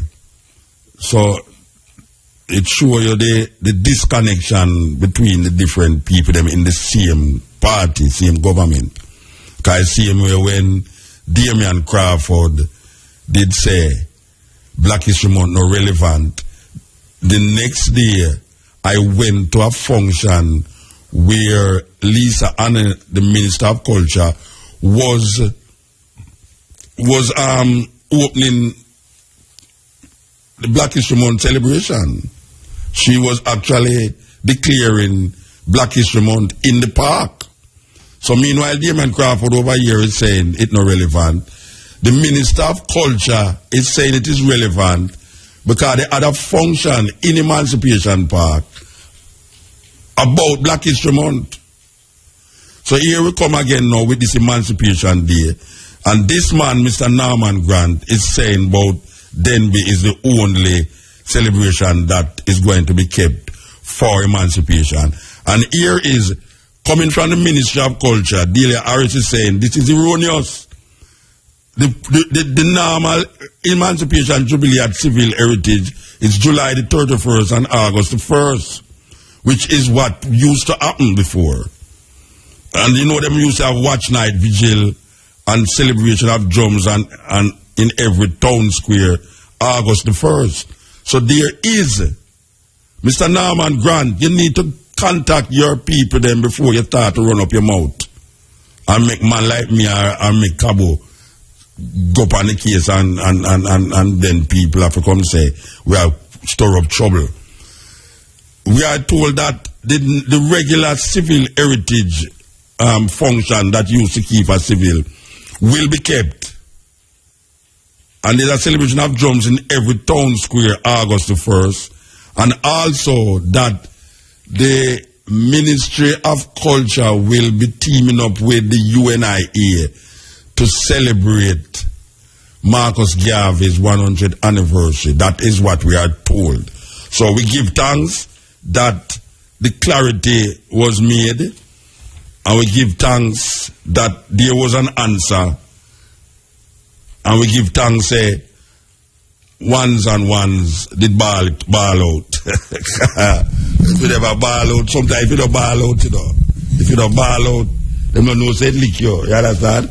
The man chew him card, him no call him forward, but he say chew me pick it up, and it down my belly, and it hurt my belly, and me know say me constipated and me want some wash out, me have to really ball out. I just say it go.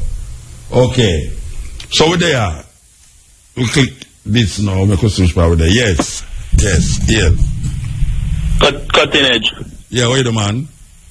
Yeah, man. The Alabama DJ. You should know already. Yeah, if me know you, man. You can't hide your voice, man. If me don't know, say you know something wrong with me. How going, uncle? Every day, man. Every day I try clarify some things and I confuse up some of that things. Yeah. All right. I soon I come to soothe off the vibes. Me not flare up no vibes. Yeah. I like talking this and talking that. Someone say them come red, come yellow, come blue, all kind of thing are going. Yeah. Like the brother spreading come and tell us for life. Him say my come red for life. Yeah. He can't change color. Yeah, him not evolve into nothing whether or not. Whether the thing wrong or not, you know. Him say him have come red for life. I like knowledge of them thing there, you know. Oh, I mean, my ignorance to them talk, ignorant talk that. Anybody who hear talk that ignorant, them ignorant, man. Ignorant, not true. Yeah. And nobody now come in no ways to teach me how to live longer, happy and a healthier life. No man now come and attack them thing there. So, before me even start, to me yell up Rastakura, I always talk to him on the Facebook that we share knowledge and idea. Big up Rastakura, see it? And you have the new Damian Marley tune out about Gunman's World. We have Gunman World. Supposed to. We have every tune, man. No, you talk about, but we have every tune. We find it on Reggae.com, YouTube, on YouTube. We have every tune, but yeah, man. All me have to do just type in the name. What you want, though? You want here tomorrow or you want here tonight? Yeah, man, you can play it, man. But what we are saying now, we want to talk about the idea of earthing, which are simpler, reconnect back with the earth. Whether you are barefoot or you do a little garden. Or the barefoot thing you talk about, you know. Yeah, you see, since you tell me about it, something when I start practice, like when I leave work at night time, I just go walk on the beach and run on the beach barefoot. I mean, I tell you, you want to walk on the beach with shoes, Bridget? Yeah, me run on the beach, man, barefoot, just run. No, but when I say, what kind of thought that if you would want to buy shoes to run on the beach? Okay, but when you do all track and field, man, you have your shoes, man. Yeah, but that's a track and field, but beach, you're supposed to make your foot a kiss the sand, man. Yeah, man, so since the day they play, the Thursday they play that, you know, say, I will if I research me, you know, me see already. Yeah, the earthing, yes. A serious thing, man. So, you see, walking barefoot, even today, me meet a lady from Czech, and my friend still, and she tell me, so she just come from Prague, where everybody in a Prague are barefoot, them a walk. I mean, I have to tell her this. In a Prague? But you should have known. Yes, serious? Yeah, you Czech. Yeah, man, she has a lot of people in a Prague walk barefoot. I mean, I say, wow. Come like me, I have to go up there, man. Yeah, you know, go to Prague more time. No, I have to go put on her shoes. Yeah, if you go to Prague, I'm sorry, your shoes, man. She tell me say a lot of people in Europe, see a barefoot movement has become a... No, we know about the barefoot movement, but I ask you a question. What is the reason for... Everybody in a Prague now walk barefoot, man, not go so, but what is their reason for walk barefoot? A lot of people, not everybody, a lot of people, she said. What is their reason? What is their reasoning for walk barefoot in Prague? That me never ask her, You should ask her, what is the reason them walk barefoot in Prague? Yeah, but since now time I go in a place barefoot, and a Jamaican girl, and say, come on, look at Banner Boy barefoot, he's mad. So me start laughing out, and I look at a little young girl. Well, you cannot imagine when I'm sure over the years, if you just do that little one time, that's all. I mean, they are over 40 years I do it. You cannot imagine the things where me got through. Yeah, tell her. So I tell them, say, Muta, my uncle, them start laughing and call on everybody. Everybody will walk barefoot, or them say, you follow Muta. Like I'm here, the world will walk barefoot. You know the way there? Yeah, but you see, the health benefit them now. And you see, the earthing now, it reconnect your body, make your body get back in a homeostasis way of healing itself. Yeah. And inflammation is one I made cause a lot of chronic illnesses them. Yeah. And reconnecting back with the earth help prevent and help stop the free radicals them. And you see, although me get me I read the book Earthing, do you understand when me get is the free radical them have a book named Earthing. Yeah, Earthing by Clinton Oba and Steven Sinatra.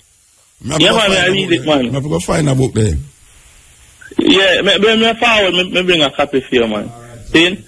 So, what I say is the free radical and positively charged, and you don't want too much of that in your system. You see, the earth have a negative charge, so it counteract the positively charged free radical, free electrons that may cause aging, and the balance of your body make the cells them can work. That's the money that's upon the tape.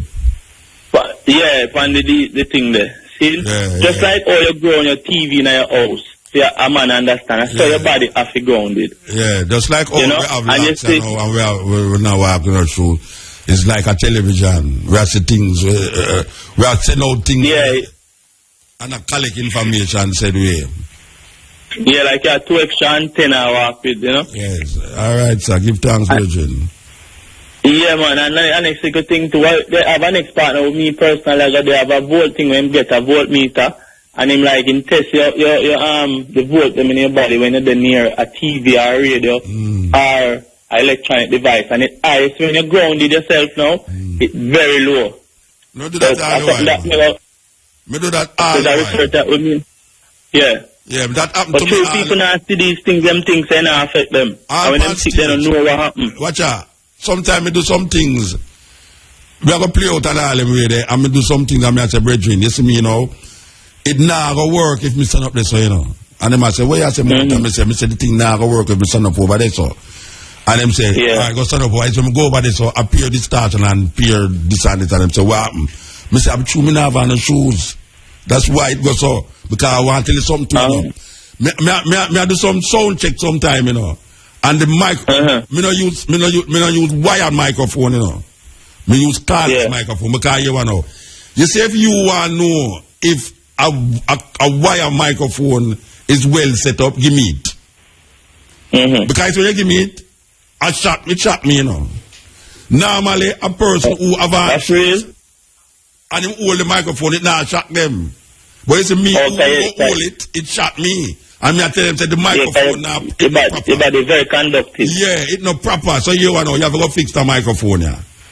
Yeah, I saw me check it all anywhere me going in the world.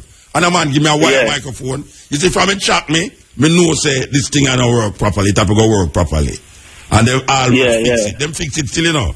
But me like the guinea pig for test microphone. Yeah, man, but the electric, you know, a lot of people in Jamaica understand these things. And when they sick them around God doctor, them would even know to walking around their house barefoot and save them big doctor bill. Them would know as simple as that. Walking around the house might make them get sick too. Like, Ruta come inside of the studio and get sick. Ruta come in and get sick because him come in and go like him a Ruta before we put on him big. Barefoot. Big up Ruta. I'm going to the guy next week also. Him should have come with feet foot, him should have come with barefoot.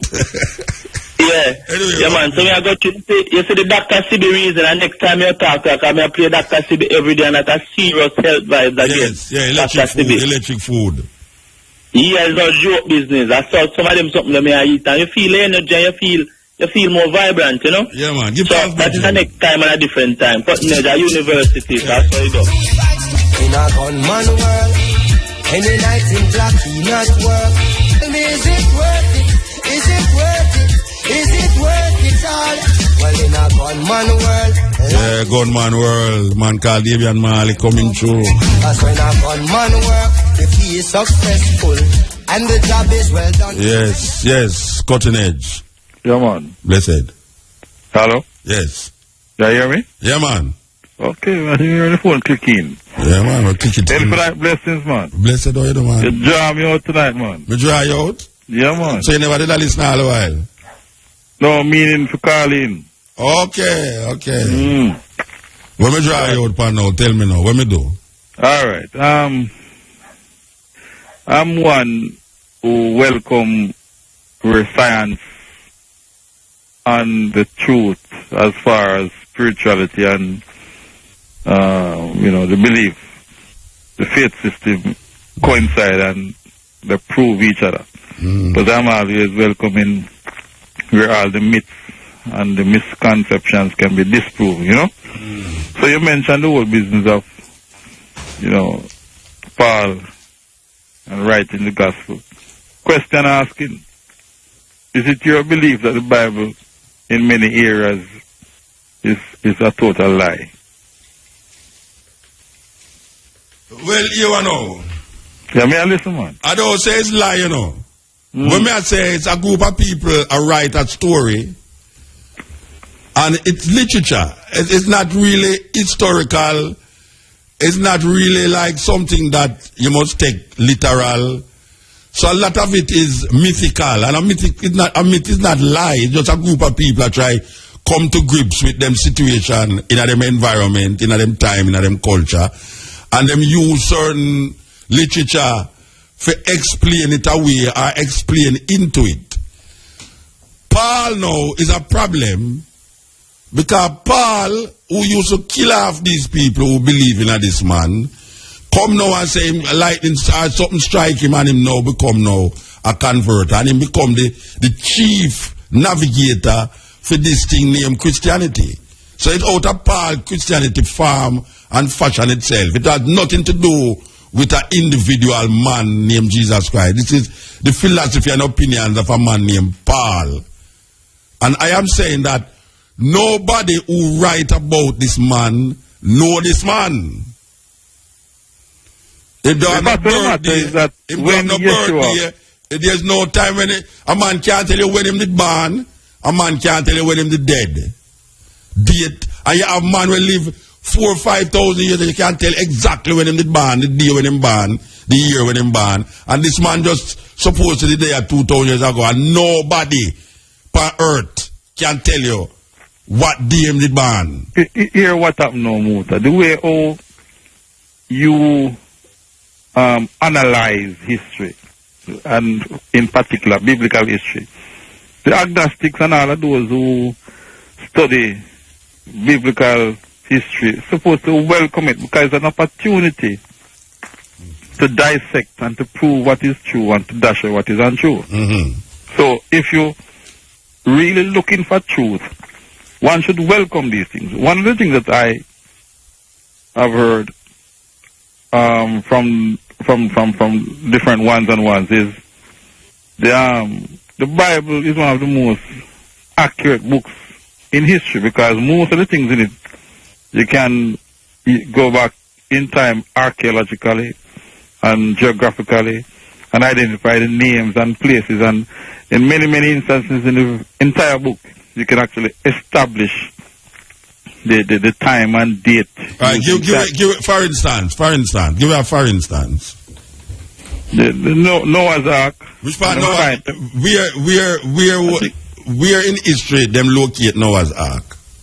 Them found it some time back in the 1900s. No man, nobody no find on Noah's Ark, man. Them believe them didn't see something like Noah's Ark on top of our mouth. Them see a space.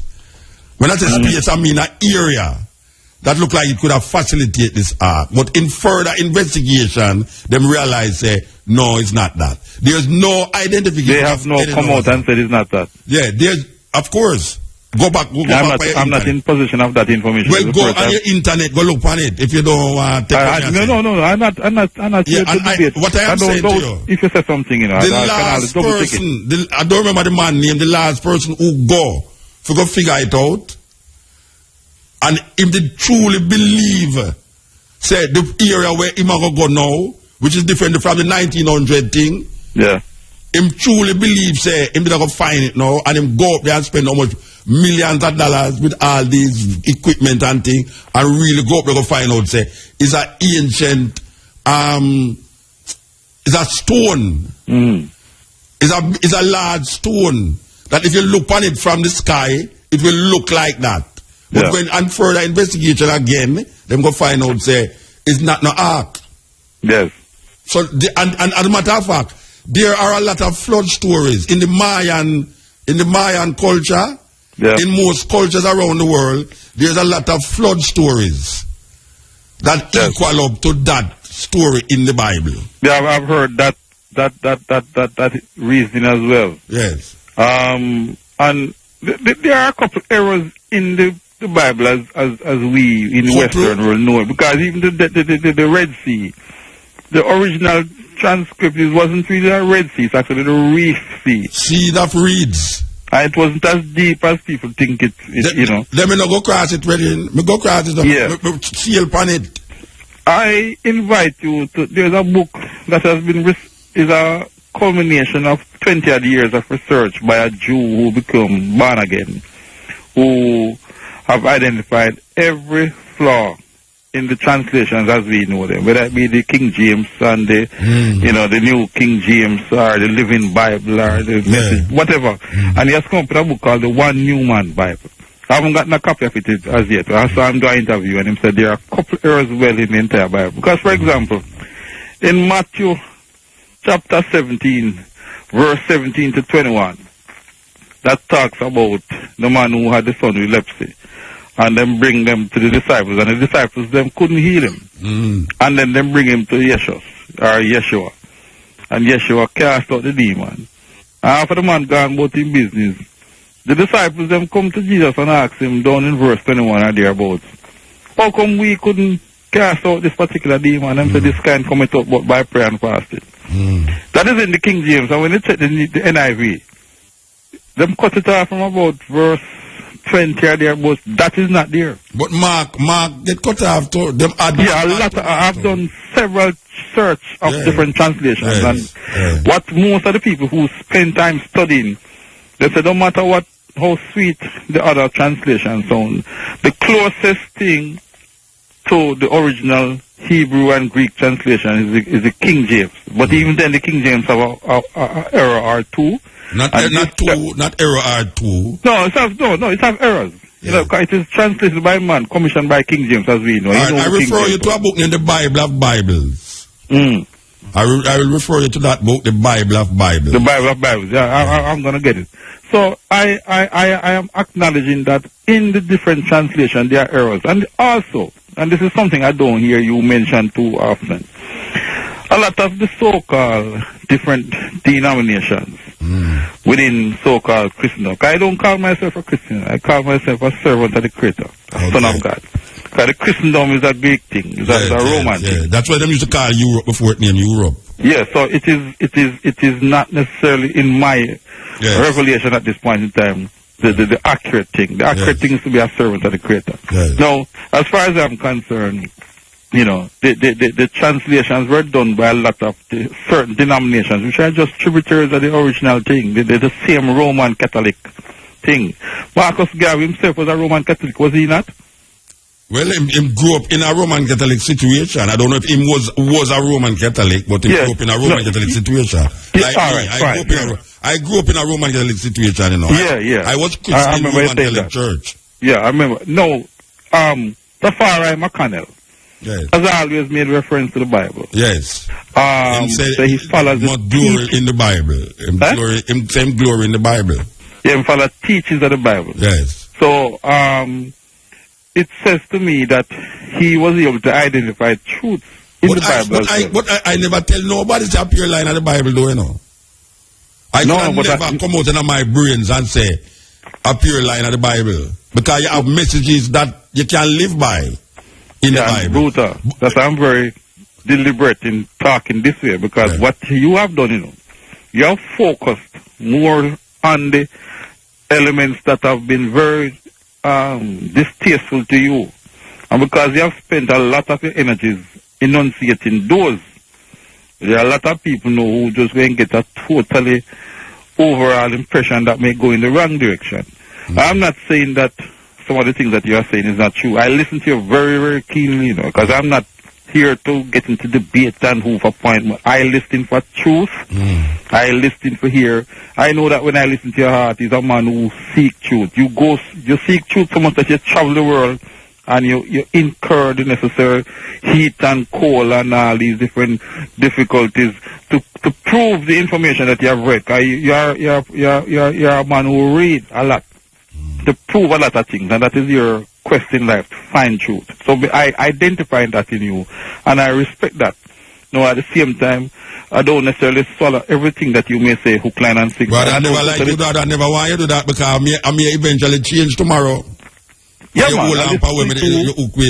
No, but you see, if I'm going to be having a certain level of wisdom, I can't throw the baby with the bathwater.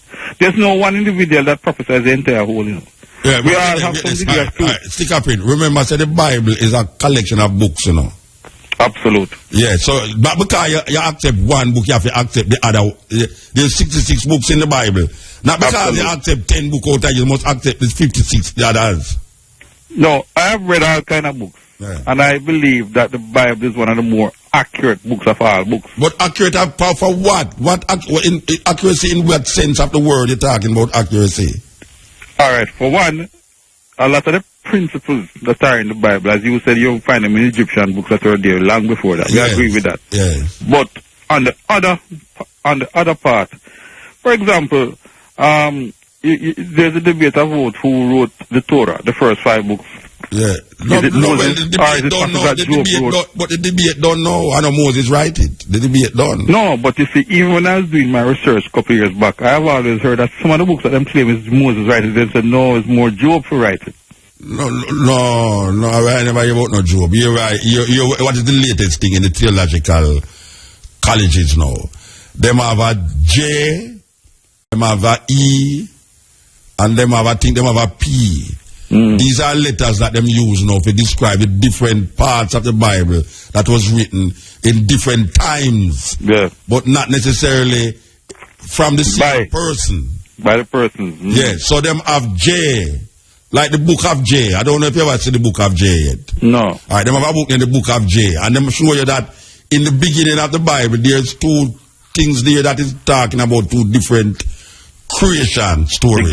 The gap period. Yeah, so them attributed to a letter, which them not giving it the name, but them explain the letter to you. But you can't find out about them things. But what may I say? No, I'm Google it. Yeah, what may I say now is that in the Deuteronomy, if you read the last part of Deuteronomy, that alone shows you say it's not Moses write it.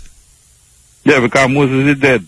Yeah, and then now, my argument, which I have tried to get from a lot of people, is how is Moses writing this thing and he's writing in the third person?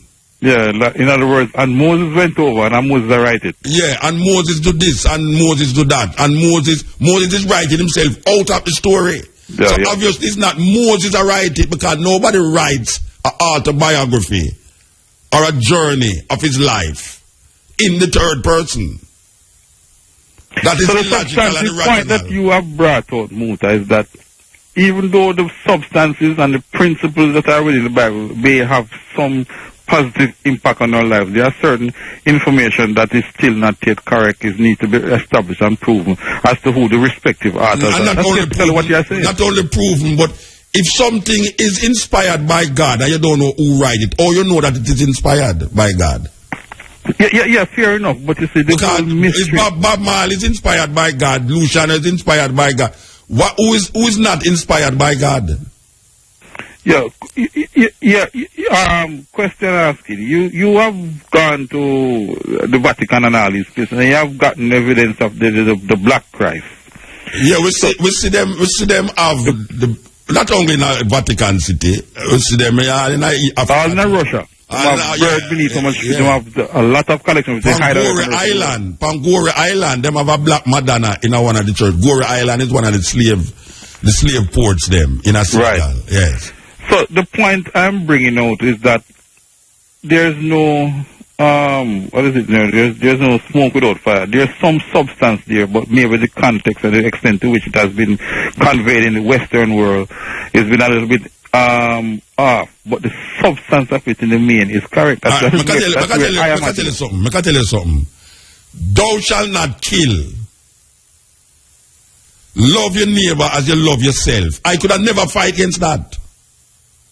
I could have never, in my right sense, say, thou shalt not kill a foolishness. Or, as a matter of fact, I carry thou shalt not kill even further in an extent. I've said, not even an animal you must kill. I carry further than that. All right. So we know how we are carrying them. So what may I say now? Killing is not just by the knife or the gun, you know.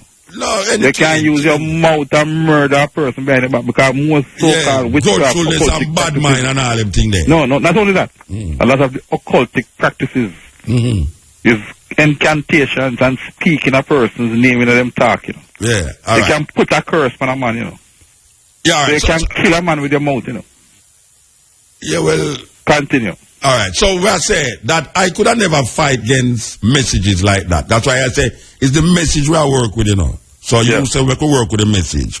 All right. You see, when people have a message and them don't know the origin of the message and them give the message credence in relationship to at the point where him know it, and you come now and you show him say, but that message was there from longer time. Because him want to accept and believe that what him believe as this message is the new situation, and you try to say, but it was there before this thing say. Before the person who you hear say it, that message was there long ago. And him now, you know, not you, you know, is him now start to tell you, say, you're an idiot. Because when I say on the radio, you know, I never tell a man say my idiot, you know. Is I attack said this is a new message now, that these things was written before the time when you said, and a man I say, that boy, if you come off of the radio, you know, you're a blaspheme against God and a blaspheme against this and a blaspheme against that. And I say, it's like the gear. They have become subjective and not objective. Yeah, it's like the gear rights thing, you know. It's like the gear thing, you know. It's like the gear thing. You're there, you know, and you say, all right. You know, not nothing with gear and all them something. You know, cuss gear, you know, you don't say you know nothing with it, but them no, man, tomorrow morning you say you're a murder gear. Yeah, is that me I say no. Alright, so me I say no, within the context of my years upon this program here, what I have tried to do is to show a next way of looking at these things and go to the origin, the root. So you go to the root. But whenever you go to the root and you leave out the part, the branch, people are say the root no make no sense because them start learning from the branch. Yeah. Them start see the fruit when it are ripe, you know, them not see the fruit from it was a seed. And you say, but this is where all of that come from. Yes. So them start to tell you about Jesus now and you say, but Jesus Christ is there. You believe that, but you know, the reality of it is this. Nobody know this man. Nobody know when the man born. Nobody know when the man dead. That is the hallmark of existence, you know. The hallmark of existence is knowing when you born and maybe knowing when you die. Yes. Yes. And that is why this particular man that I mentioned that has written the new Bible, he actually went back to the original manuscripts of the Hebrew and in instances the Greek and did all of the translations and did all the necessary research to ensure that what he translated was sound and correct, called the One Newman Bible. Have you ever heard me play a documentary where this man in England is now showing you that the New Testament was written by a Roman family? I heard a play, I never listened to it fully, but it was actually discounting a lot of what was being ascribed unto the New Testament. I remember you playing it. I never listened to it. Well, there's evidence. I don't know. I just tell you information. There's evidence to show that the New Testament was not written by the authors that the Bible says was written, but it was written by a Roman family. Mm-hmm. And this Roman family now is what give us this idea, these ideas. So these are the original Greek manuscripts that they are using to prove this argument. Me? No, this documentary is saying that the original Greek manuscripts. I'm going to find it. All right, I'm going to look for the documentary for me thing so when me have so and say it out to you. That's because we have to go beyond the King James and all these current translations. We have to go back to the original manuscripts. Yeah. We have to go back to the Hebrew for the Old Testament, and we have to go back to the Greek for the New Testament. You understand? If you go to the Greek for the New, all right. You see, the Old and New Testament is also a misdemeanor too, you know, because if the Christians are called the Hebrew book Old Testament, you know. Mm-hmm. All right. So the Christians call the Hebrew book Old Testament because them say no, where them having Jesus is the New Testament. But if you say the New Testament, there's no time that the New Testament was written in Hebrew. It was Greek. It was Greek. So what we recognize, you know, that most of the arguments in the New Testament is derived from Greek thinking and Greek colonialism. I can say Greco-Roman colonialism. In other words, just like how we speak English, we think in English, and our logics come from English. So these people who was colonized by the Greco-Roman system is thinking and speaking in the language of their colonizers to the point where all of the ideas, the religious ideas that was permitted in the Greco-Roman society came down into Christianity. So that of the belief system in Christianity is Greco-Roman ideas that was not thrown away by the colonizers, but was engrafted into their culture. So the Jews engraft Greco-Roman ideas in them culture, and it came out to be what we call now Christianity. But most of the Christian ideas is coming from Greco-Roman idea. It has nothing to do with a historical point. It has something to do with how the colonizers view themselves in the colonial country, in Israel, in Jerusalem, whatever them call it, and how the Greco-Roman ideas. And that is why, Muta, in my own journey, what I have found heavily weighed upon my conscience is to make a cross-reference or a linking. Anything that I read in the New Testament, if I cannot find a foundation for it in the Old Testament, or what we now come to call the Old Testament, then there is a problem. So what I've done, I've gone through most of the New Testament and made the necessary links and cross-references. And yes, you will find errors. For example, in Mark chapter 11, verse 22, I think thereabouts, the translation says that if you have faith in God, Yeah? And then it comes down there after the verse finishing and says, if you have faith as small as a mustard seed, you can say to this mountain, be thou cast into the sea. Yes. And if you do not have doubt or have unbelief, you shall have what you say. Now, you see, the original translation is the original translation from which language? The original Greek, right? Which can be connected back to the Old Testament. It is if you have the same faith like God. It's a total different thing, because some of these things were deliberately distorted, because when the Bible was commissioned to be translated, they couldn't afford for the common man to get a hold of some of these concepts. Some of these things were deliberately twisted, you know. We can use the same idea as the word virgin. Yes. And how the Greeks say virgin and how the Christians now say virgin. Yes. But the point is now, you make a statement that's where we really want a clarification is, because what you do now, as a Christian-minded person... No, I'm not a Christian. No, I never say you're a Christian. I say Christian-minded. Yeah, man, I'm a child of God. No, I never say you're a Christian, you know, brethren. Yeah. I say, what you're doing as a Christian-minded person... Fair enough, is to read the New Testament and try to connect it with the so-called Old Testament with your Christian mind. So the logics...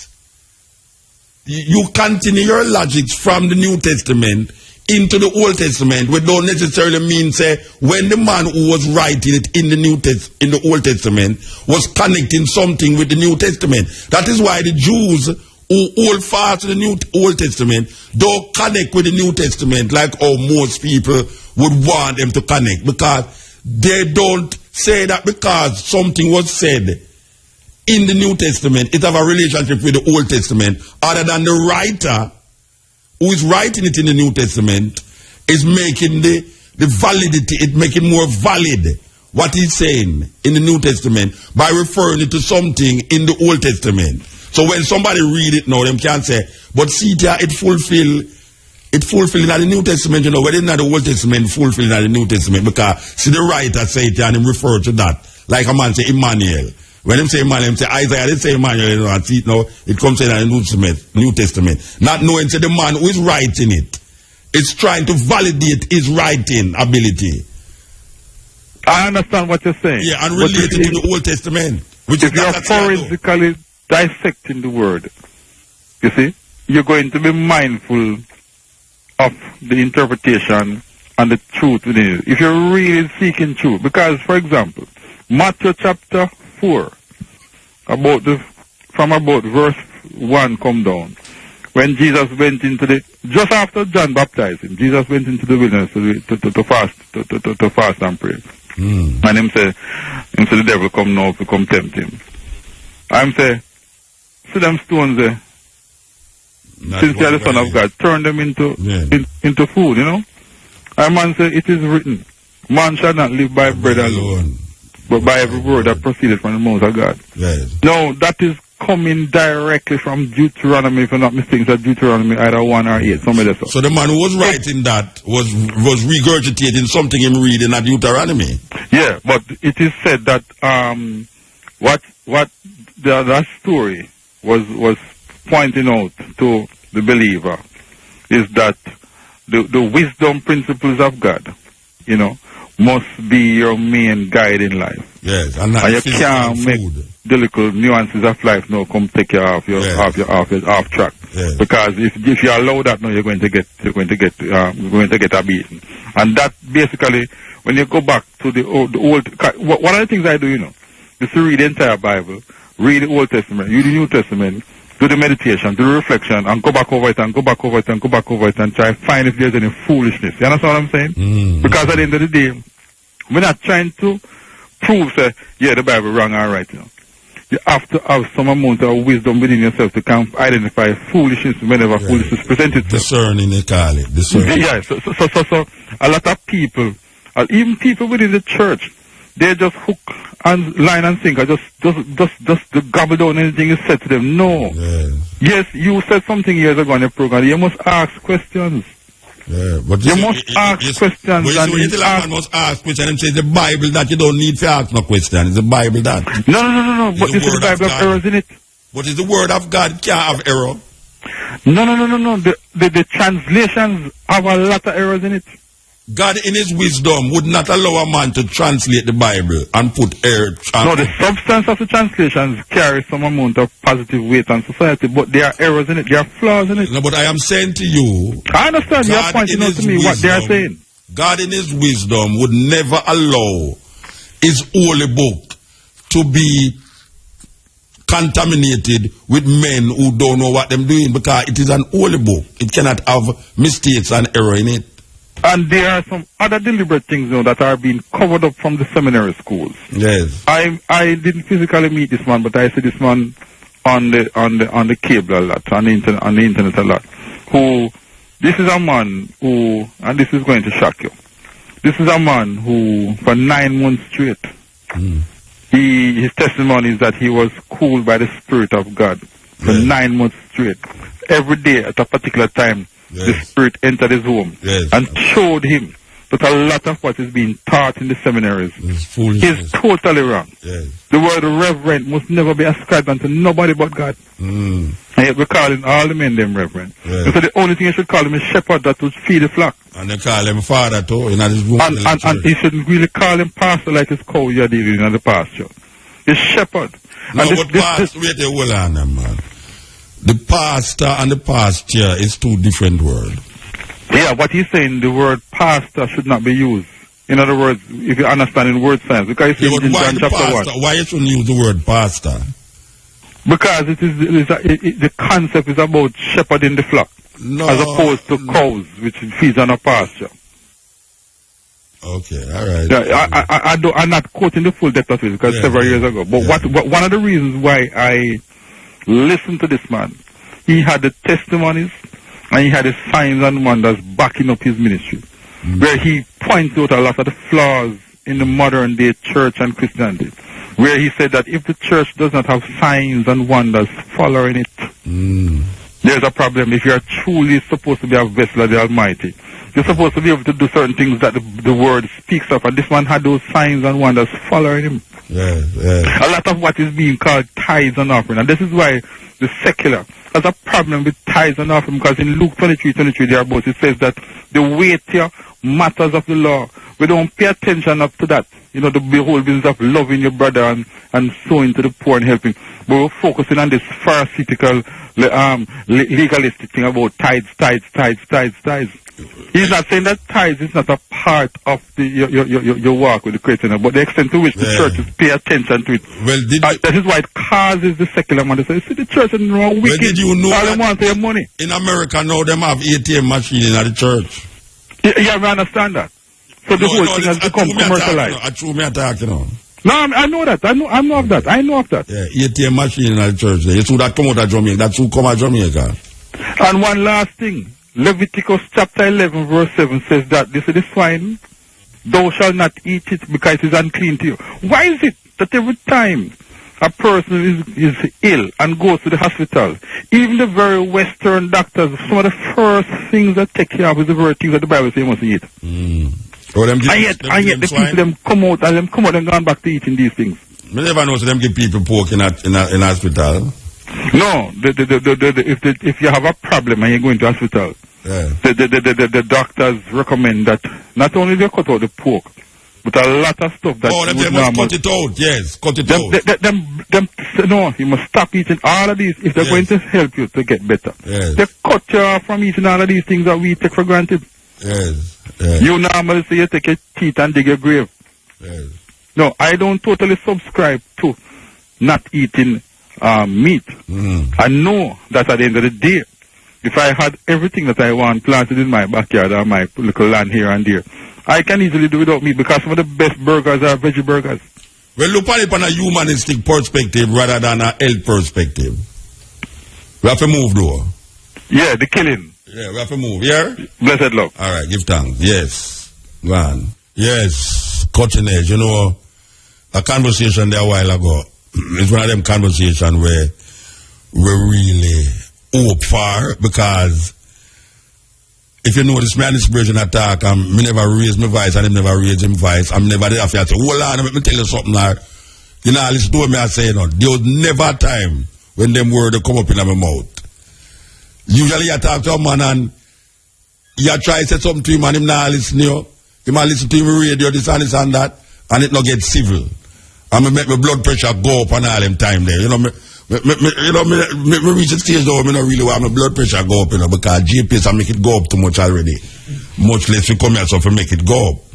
But me and him a reason for about half hour, and a reason, and we not shout at no one another, and me not hang up the phone upon him, if you do him it take long, and me and him a reason, and we have put cross the points, them and them thing there. You call it civil conversation, civil. You know what is civil? Alright. Make us know if this is a civil conversation, why am I so now?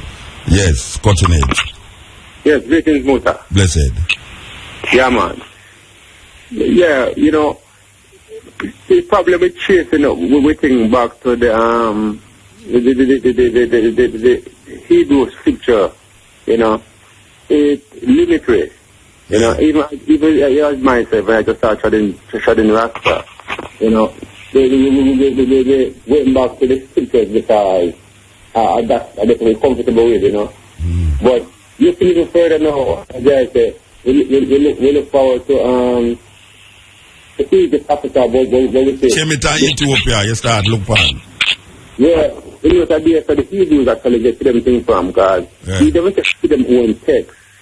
You see where the idea of this divine kingship, because in Ethiopia and Kemet, they got it when Abraham met this man who he called Melchizedek. You know, at that time, at the earth, only the African people had that idea where you had the king who was divine. Yes. And that caused us actually Precious Samuel helped them set up a system. Yes. Similar to what they had seen in Melchizedek, which was what the African people had. Yes. And even when you check it closer, you know, when you check the story of the family Kebanega, we talk about the Ark of Covenant coming back to Ethiopia. When you check the original history, you just see that the Khufu's chamber, there's a box there in the pyramid from Egypt, when it's coming from the Ethiopian idea, that is an exact precursor to the Ark of the Covenant. Alright, you know about the... Hello? Yeah, man, I'm here. You know about the... Is what that? I don't know. Alright. You know about the Ashanti stool? Yeah, man, no, but Ashanti stool, man. The Ashanti stool symbolizes the same thing to the Ashanti with the Ark of the Covenant symbolized to the Hebrews. Yeah, man. It's the same story around it where it come from the sky, given to a chief, a god. But the point is why I make it, you know, relating. It's where I go on with this thing. I hear okay. Yeah, you hear that little thing? No, we're not hear that. All right. Where may I try to say in relationship to Haile Selassie that you see the story where you just say that the Africans were the first people them to see them king as divine. Yeah. That is where Rasta don't know, you know. But guess what Rasta don't know? Rasta associated with the same Judeo-Christian mindset to validate it. It don't really need to be validated through a Judeo-Christian mindset. Because it stands by itself before Judeo-Christianity did exist. Where the emperor was divine. And even the symbol of the lion, if you check on the desert in Egypt, you see where the symbol of the lion represents the king was even there from them. From them time there. We don't even need the Bible for the Lion of Judah. The Lion of Jesus is there, you know. Yeah, it's what you see, because we have to validate that even Ethiopia, you know. One asks a question and I ask it all the while, you know. How is it that an ancient country like Ethiopia validates itself to a peripheral argument that happened in a place named Palestine in Israel? How is that possible? That this is an ancient country, you know. Before there was any Judaism, Hebrew, or what so, there was Ethiopia. Yet still, we now use that, and the Ethiopians use that to validate them emperors. My argument is that we don't need to validate our emperor, Haile Selassie, through Judeo-Christianity, because this idea and this concept existed long before Judeo-Christianity exists. So when a man call upon Jesus, the only reason why man call upon Jesus is the insecurity of not recognizing that the logic that is used in the divinity of the one, of the emperor, the pharaoh, is something that was used thousands of years before this argument about Jesus. Or them get Jesus to be divine. Because them create a concept of God outside of this Jesus. For sure you say, this is what you is. This is who you are. We as Ethiopians and Semitic people recognize that in the emperor long time. Long time. You know, I tend to say we need to look for our text, look outside of the outside of the Bible. That's why we have to respect people like Ashley Rogers, who when him look into the Bible, not do it. Him write theme one thing. Yes. Him write CD. We actually. Yeah, then the man, the first time we asked them, no, you have them own Bible, man. Yeah, man, the PD, where Ashley Rogers do, create a change within the whole the thing. Yeah. Petersburg, we never come ready the Royal Apartment School now. Yes. See them own about the text, they liberate black people. Yes, it might use for them own logic to redefine what is it that them can do to liberate black people consciousness. So them create them own thing. Yeah, liberating at this time earlier, you know? Yes, yeah, man. Part of my duty Muta happy bring out the story of I father, the Rastafari people and people who set the foundation for this. So I can look for I own text, I own things instead of going back to the Bible who have a irrelevant history. Yes. So I share something with the idea we call the hope of the race. So I said, alright, give thanks, Bridget. Give thanks. These are the Daddas and the Daddas who set the pace. Yeah. The patriarchs, who please the case. Secure of the future, the hope of the race. And these set the foundation and these build the base. Because these are the nanas and the dadas who set the pace. The patriarchs and the matriarchs who play the pace. Secure of the future, the hope of the race. And these set the foundation and these build the base. He must take the greatest man from the dawn of time. Akesenan and Nefertiti reign were fine. Then came the intruders who make Africa rewind. But to see and tacky, bookmark some sharp and nanny. Fight so hard against slavery so tell them help any. Prince Hall stood tall and rekindled African Freemasonry. George Lila Moses Baker generate North African Baptist missionary and Alexander Bedward was a revolutionary shepherd who led many. These are the nanas and the dadas who set the pace. The patriarchs and the matriarchs who play the case. Secure the future, the hope of the race, and these set the foundation, and these build the base. So Robert Ashley Rogers, you with the Ghastly and the Holy PD. Valentine Petersburg, you with the Royal Apartment School of Black Supremacy. These two books helped inspire Leonard P. Howell from his key and other early leaders like Robert Hines and Archibald Dunkley. Joseph Nathaniel Libert started the preaching of his divine majesty. Rastafari probably wouldn't be without Marley Moo, Marcus Messiah Garvey, even though he tried to discredit Rastafari and even disrespect his divine majesty. Agang Bungu Maraj first established the Rasta liberty. Now these are the nanas and the dadas who set the pace. The patriarch and the matriarchs who play the case. Secure the future, the hope of the race. And these are the foundation, and these be the base. Now Prince Emmanuel, Cyrus, Bonaji, Valentine, and Gad all played a part in irritating the trad.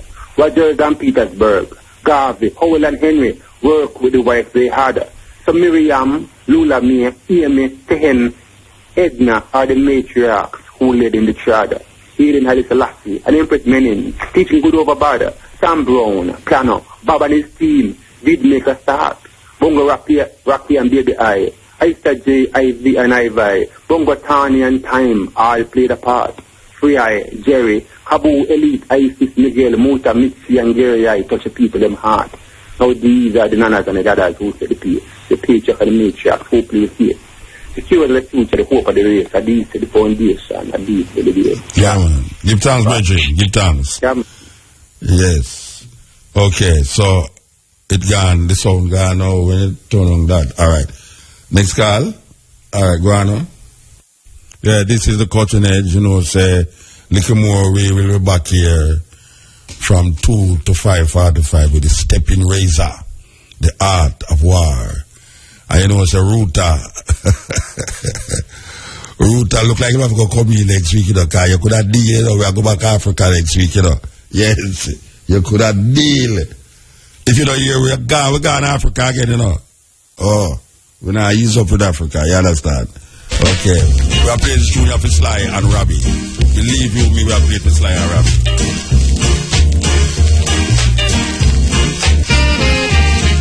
1, 2, 3, kick. Yes, that's what the tune name. 1, 2, 3, kick. Yes. Yeah. Don't let me start the tune. I know they're there now. Yeah. Hello. Yeah, man. Speak, man. Yeah, man. You hear me? Yeah, me I hear you. Yeah, this me have. Who the woman test kiddos? Ayabuki. Hold on. Where you talk? Where you say? American, I'm talking, my brother. No word right now, American, no go so, man. Yeah. Where you say, where the word where you translate it in English with me here from America? Yeah, man, I breathe the eye, man, in the most and the mystic one. That's what you just say in America? Yeah, man. All right, go and talk. Yeah, but that's why my voice to be heard, man, saying. Oh, you just want your voice be heard? Yeah. This thing where we are talking about is the God thing. We need to understand the full concept of this thing. Because watch out now. Now, I are God, you know. And the woman, them are the goddess, you know. Because watch out now. A man can't be with Mercury. So why a woman can't be God? Why a woman can't be God? No, man, I say she's a goddess. Why? Why she's a goddess and not God? Because I are the God, man. I are the king, man. Then she and I too. When she and I come together. No, she and I. I are not she. I are not she. She are not I. I and I. So why is why is the sister not I? Why is she not I? You can put her as that, yes, No, put her. What do you mean put her? Yeah, so it sounds like some little thing you throw around the place. Why a woman cannot be God? Oh, well, as may I say, she are the goddess. No, I know you say that. I know what you're saying. I am asking you something else. Why a woman cannot be God? That's what I'm asking you. Yeah, it's not a big thing right now. You know why? You know why? Yeah, mother love. You know. Because we genderize God. We genderize God. So God, to most of us, is E. Nah, man. To most of them, not to... What's that? God E. Then why you say the woman is goddess and not God? That's why I now come to know. Me I say that title. That's why I don't want to go around. No, that may I ask you, why the title God is only related to E? Okay, we get the whole concept where you really try. So, but as me I say, that for them Christian ideology. No, but you're Christian ideology too, but you're Christianity make you say that too. Well, true. Our Christian thinking make you say that too.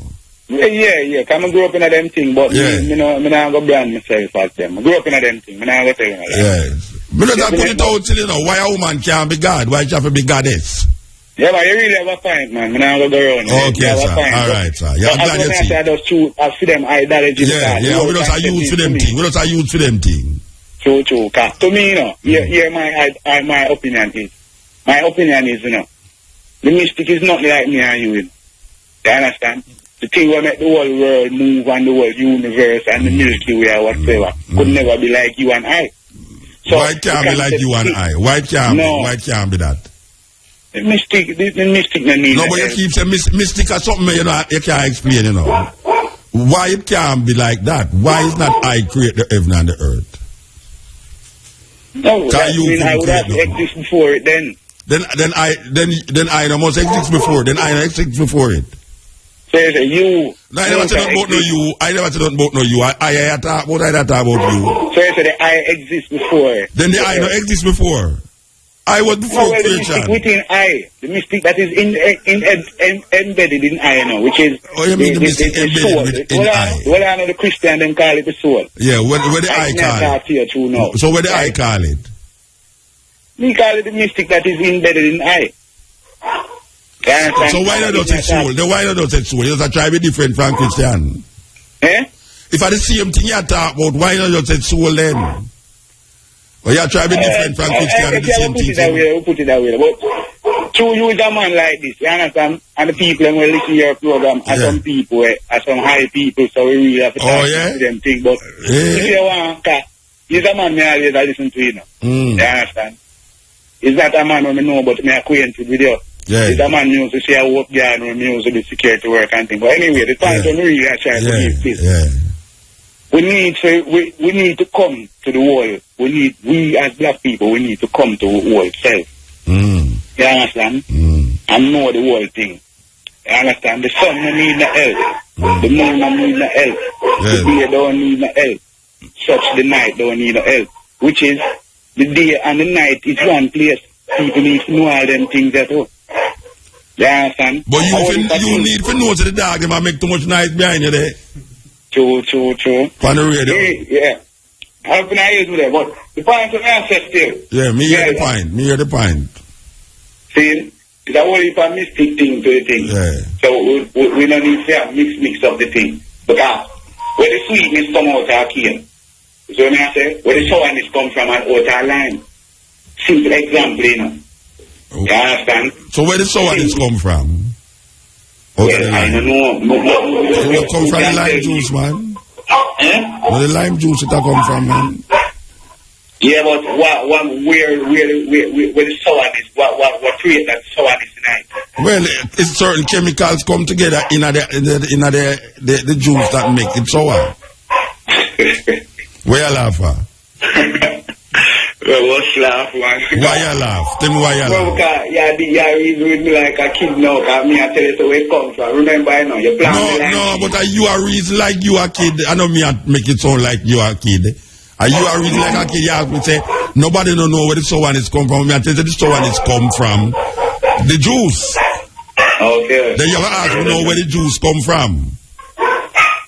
No, they make shut them thing, man. Yeah, no, that the juice come from the fruit. But why things sour, like you have apple with down sour and you have lime with sour, is the different chemicals that make up the juice that interact with certain things and make the thing sour. You can separate the different chemicals in it, you know. Well, you don't want to say chemical, but you can extract the different properties in the juice to make other products too. Yeah, man, chemistry, man, that's what you see. You know what we are talking about, chemistry. That is why I'm glad to start studying chemistry. Yeah, that's what I'm saying. So there's no mystery. Why I'm saying that to you is that there's no mystery that surround that. You are trying to make it into a mystery, but there's no mystery. Mystery will come because you can't explain something. That is why people say mystery, you know, the thing is a mysterious. Mysterious thing come from people who can't explain what is happening. So them give it over to some supernatural thing, or to some thing where them can't help you. Them say it's a mystery that you know. So the thing does stand up by itself, a mystery. All right, sir. Anyway, we have to move here now because the time ago. Here, sir. Yeah, man. Blessed man. Blessed man. Give thanks to listen them over there too. Give thanks to listen them over there. Yeah, man. You're the man I love listening. And wait, sir. Your digital phone. You see people like, you know, I love listening because it's when you hear, you know, electrodynamics working on my body. You're the big word there. You're the big word there. Electrodynamics. You're the big word, you know, electrodynamics. And the thing is, I'm angry when I start by school, I never go to college. All right. Yeah, man, give thanks, man. Yeah, the man use a big word there. I bet Brian don't even know what electrodynamics is. Don't know what electrodynamics. All he know is cartel. That's all he know about.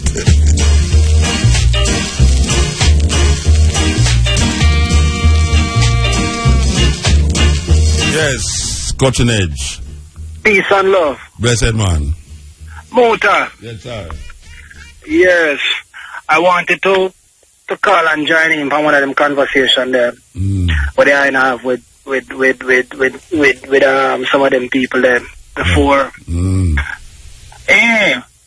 One of the things I want to talk to you about is the Bible. Look like it's the topic for the night. Yeah, it seemed that way. So, being that is the topic for the night, might as well just continue with it. Just continue, yes. Yeah. You know, sir, Muta, it's every time in my life, I move away from the Bible, Muta. conscience is a mysterious force, put me back on the path of the Bible. Right? But what is that? What is this mysterious force that you talk of? No, but when I say mysterious force, you know, I can't tell you what it is because to me it's a mystery. Because so it could have been something terrible I put it back there then. It could have it can be something terrible I put you back there. Yeah, it could. Yeah, I don't know what it is, but I go back there. Yes. But this is what I have to do. All right. I'm going to express an idea to you. What if the Bible is a book that is just pure code? All it is code. So in order for you to read the code and understand the code, you need a key. Now, when the Europeans thief that book, they never get the key. Who them thief it for them interpret it and express it to us how them believe it is and how it should be. All right, wait, stick up in. Yeah. The Bible is a whole heap of different books put together, you know. Yes. All right. So I agree. The so-called New Testament. The so-called New Testament.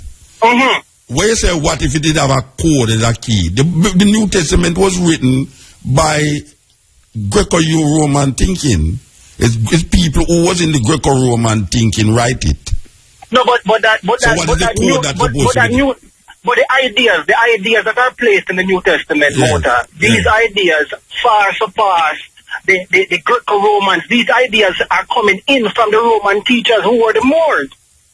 Now you have to understand now, the Moors dominated the entire globe before the European even became civilized. Hold on a minute. You have the thing mixed up, man. You have the thing mixed up. Alright, then come now. Yes. Let me unmix it. Yes. The New Testament, before you did have Islam, you did have the New Testament, you know. The Moors were Muslims in North Africa. There was Africans who adopted the No. All right. When you talk about the Moors in Africa, the Moors are the Mali people, the people in North Africa, from Morocco, from Mali, from Gambia, come down to Senegambia, go down. These are Tuareg with the same people that have a problem, you know. Them people. All right. So hear me now, Mota. No, the Moors. Yes. When I use the word Moor, I talk about the Moorish kingdom. This Moorish kingdom spanned the entire globe, including North and South and Central America, going right across. A different thing you talk about, Bridget. The Moors have nothing to do with the New Testament. The Moors don't have nothing to do with the New Testament. So, Mota, how about this? Yes. I just give you a little tidbit of information. So now, before we debate a point and say they have nothing to do or something to do, right? Yes. We go and do some research on the Moors. Yes. The Moors. Which Moors you talk about? Because you have some people in America who say them is Moors, you know. And you have the Maroon them. You have some Maroon who say them is Moors. And you have Westmoreland where them say there's Westmoreland. So good. Yeah. So make we understand how this word Moor is showing up all over the globe. Spell it first. Spell the word first. All right. M-O-O-R. All right. The Moor. Or another spelling of the word is M-U-U-R. All right. So make we talk about the M-O-O-R now. Yes. All right. Who were known as the Moors in history? The M-O-O-R-S. Moors. Who was known as the Moors in history? But when you say history now, you're gone into a perspective, and the history we know is a European perspective. No, but we're not talking about no European. We're not talking about no European perspective. You know, me say who were known as the Moors in history. Who were known as the Moors in history was referred to as the Moors, the black ones who were known as the Africans. The Africans. Where were they residing? Where did they reside? All right. They reside in Europe, in Africa, and North and South America. All right, Reggie. All right. So now, when you can say, well, all right, you see the black Jesus and the black Madonna, those are relics of the Moors. Those are relics of Egypt. Those are relics of Egyptian society coming out of Kemet. That was called Kemet.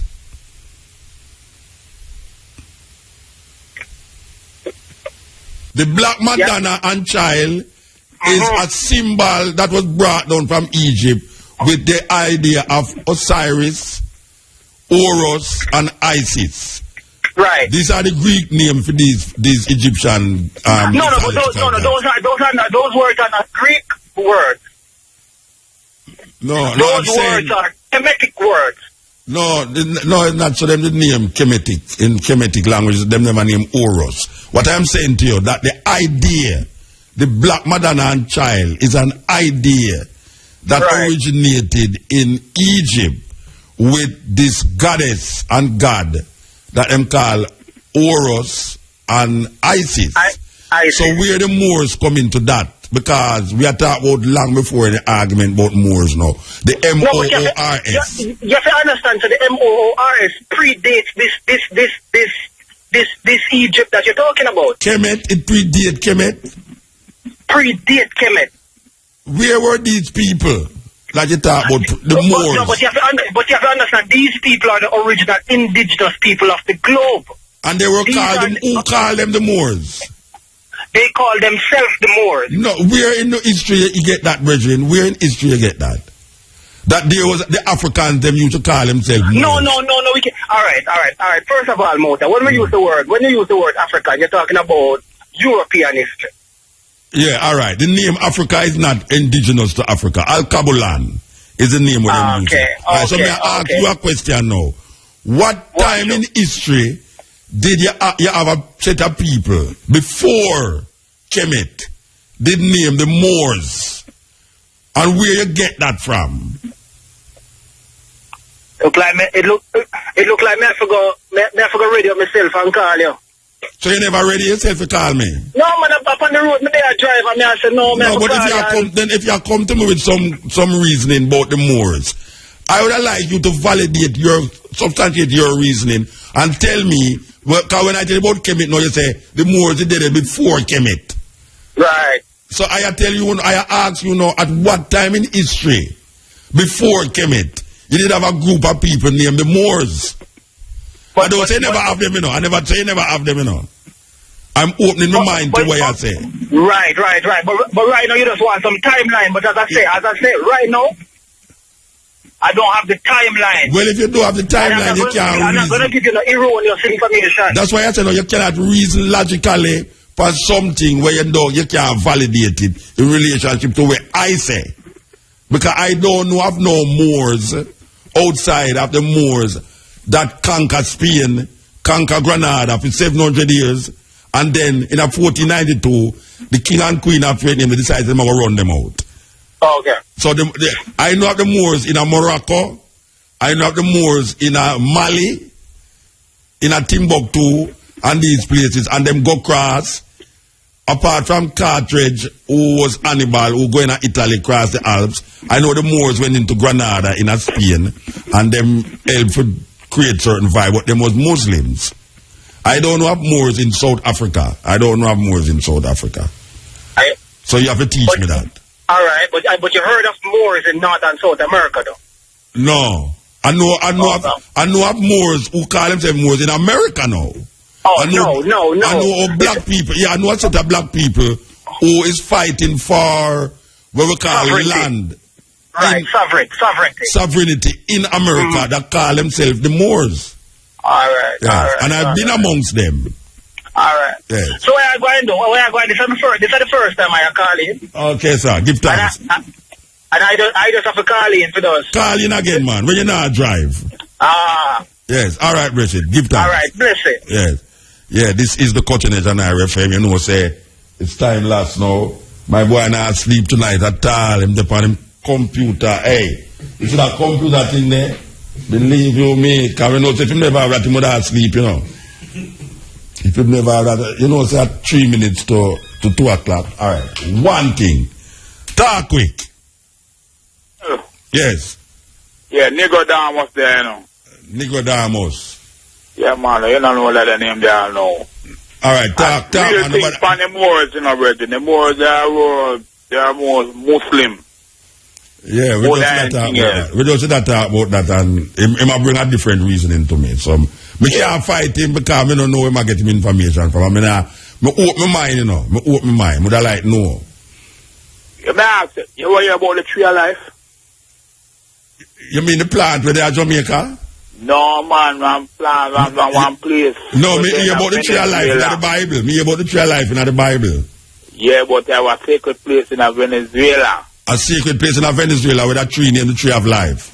The Tree of Life, and them have some the fountain of water. We say, look, as long as you reach that place and drink that water. Yeah. So you never agree or anything. You never agree. Right through.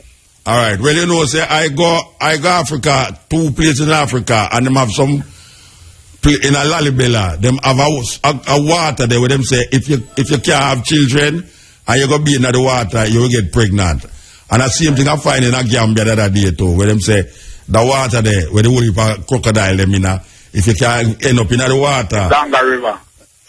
No, Ganga River it name, but a Ganga River it name. Yeah, but them say as long as you know say you're pure. No, well I don't know what the purity. Yeah, but I don't believe that. No, well, them say that as long as you... Yeah, me know, but me Mutabaruka... connect yourself with the Most High. Yeah, but me Mutabaruka don't believe that. Physically, so you can't go... Alright, you're not listening to me, I say no. Get and go few man do it. You're not listening to me, I say no man no do it. No man no do it. You go in there, the alligator them damn you. Yeah, but if you have them with that... I don't know no man will go in there, so, because the first them tell me say, don't face the alligator, the crocodile, because they will attack you.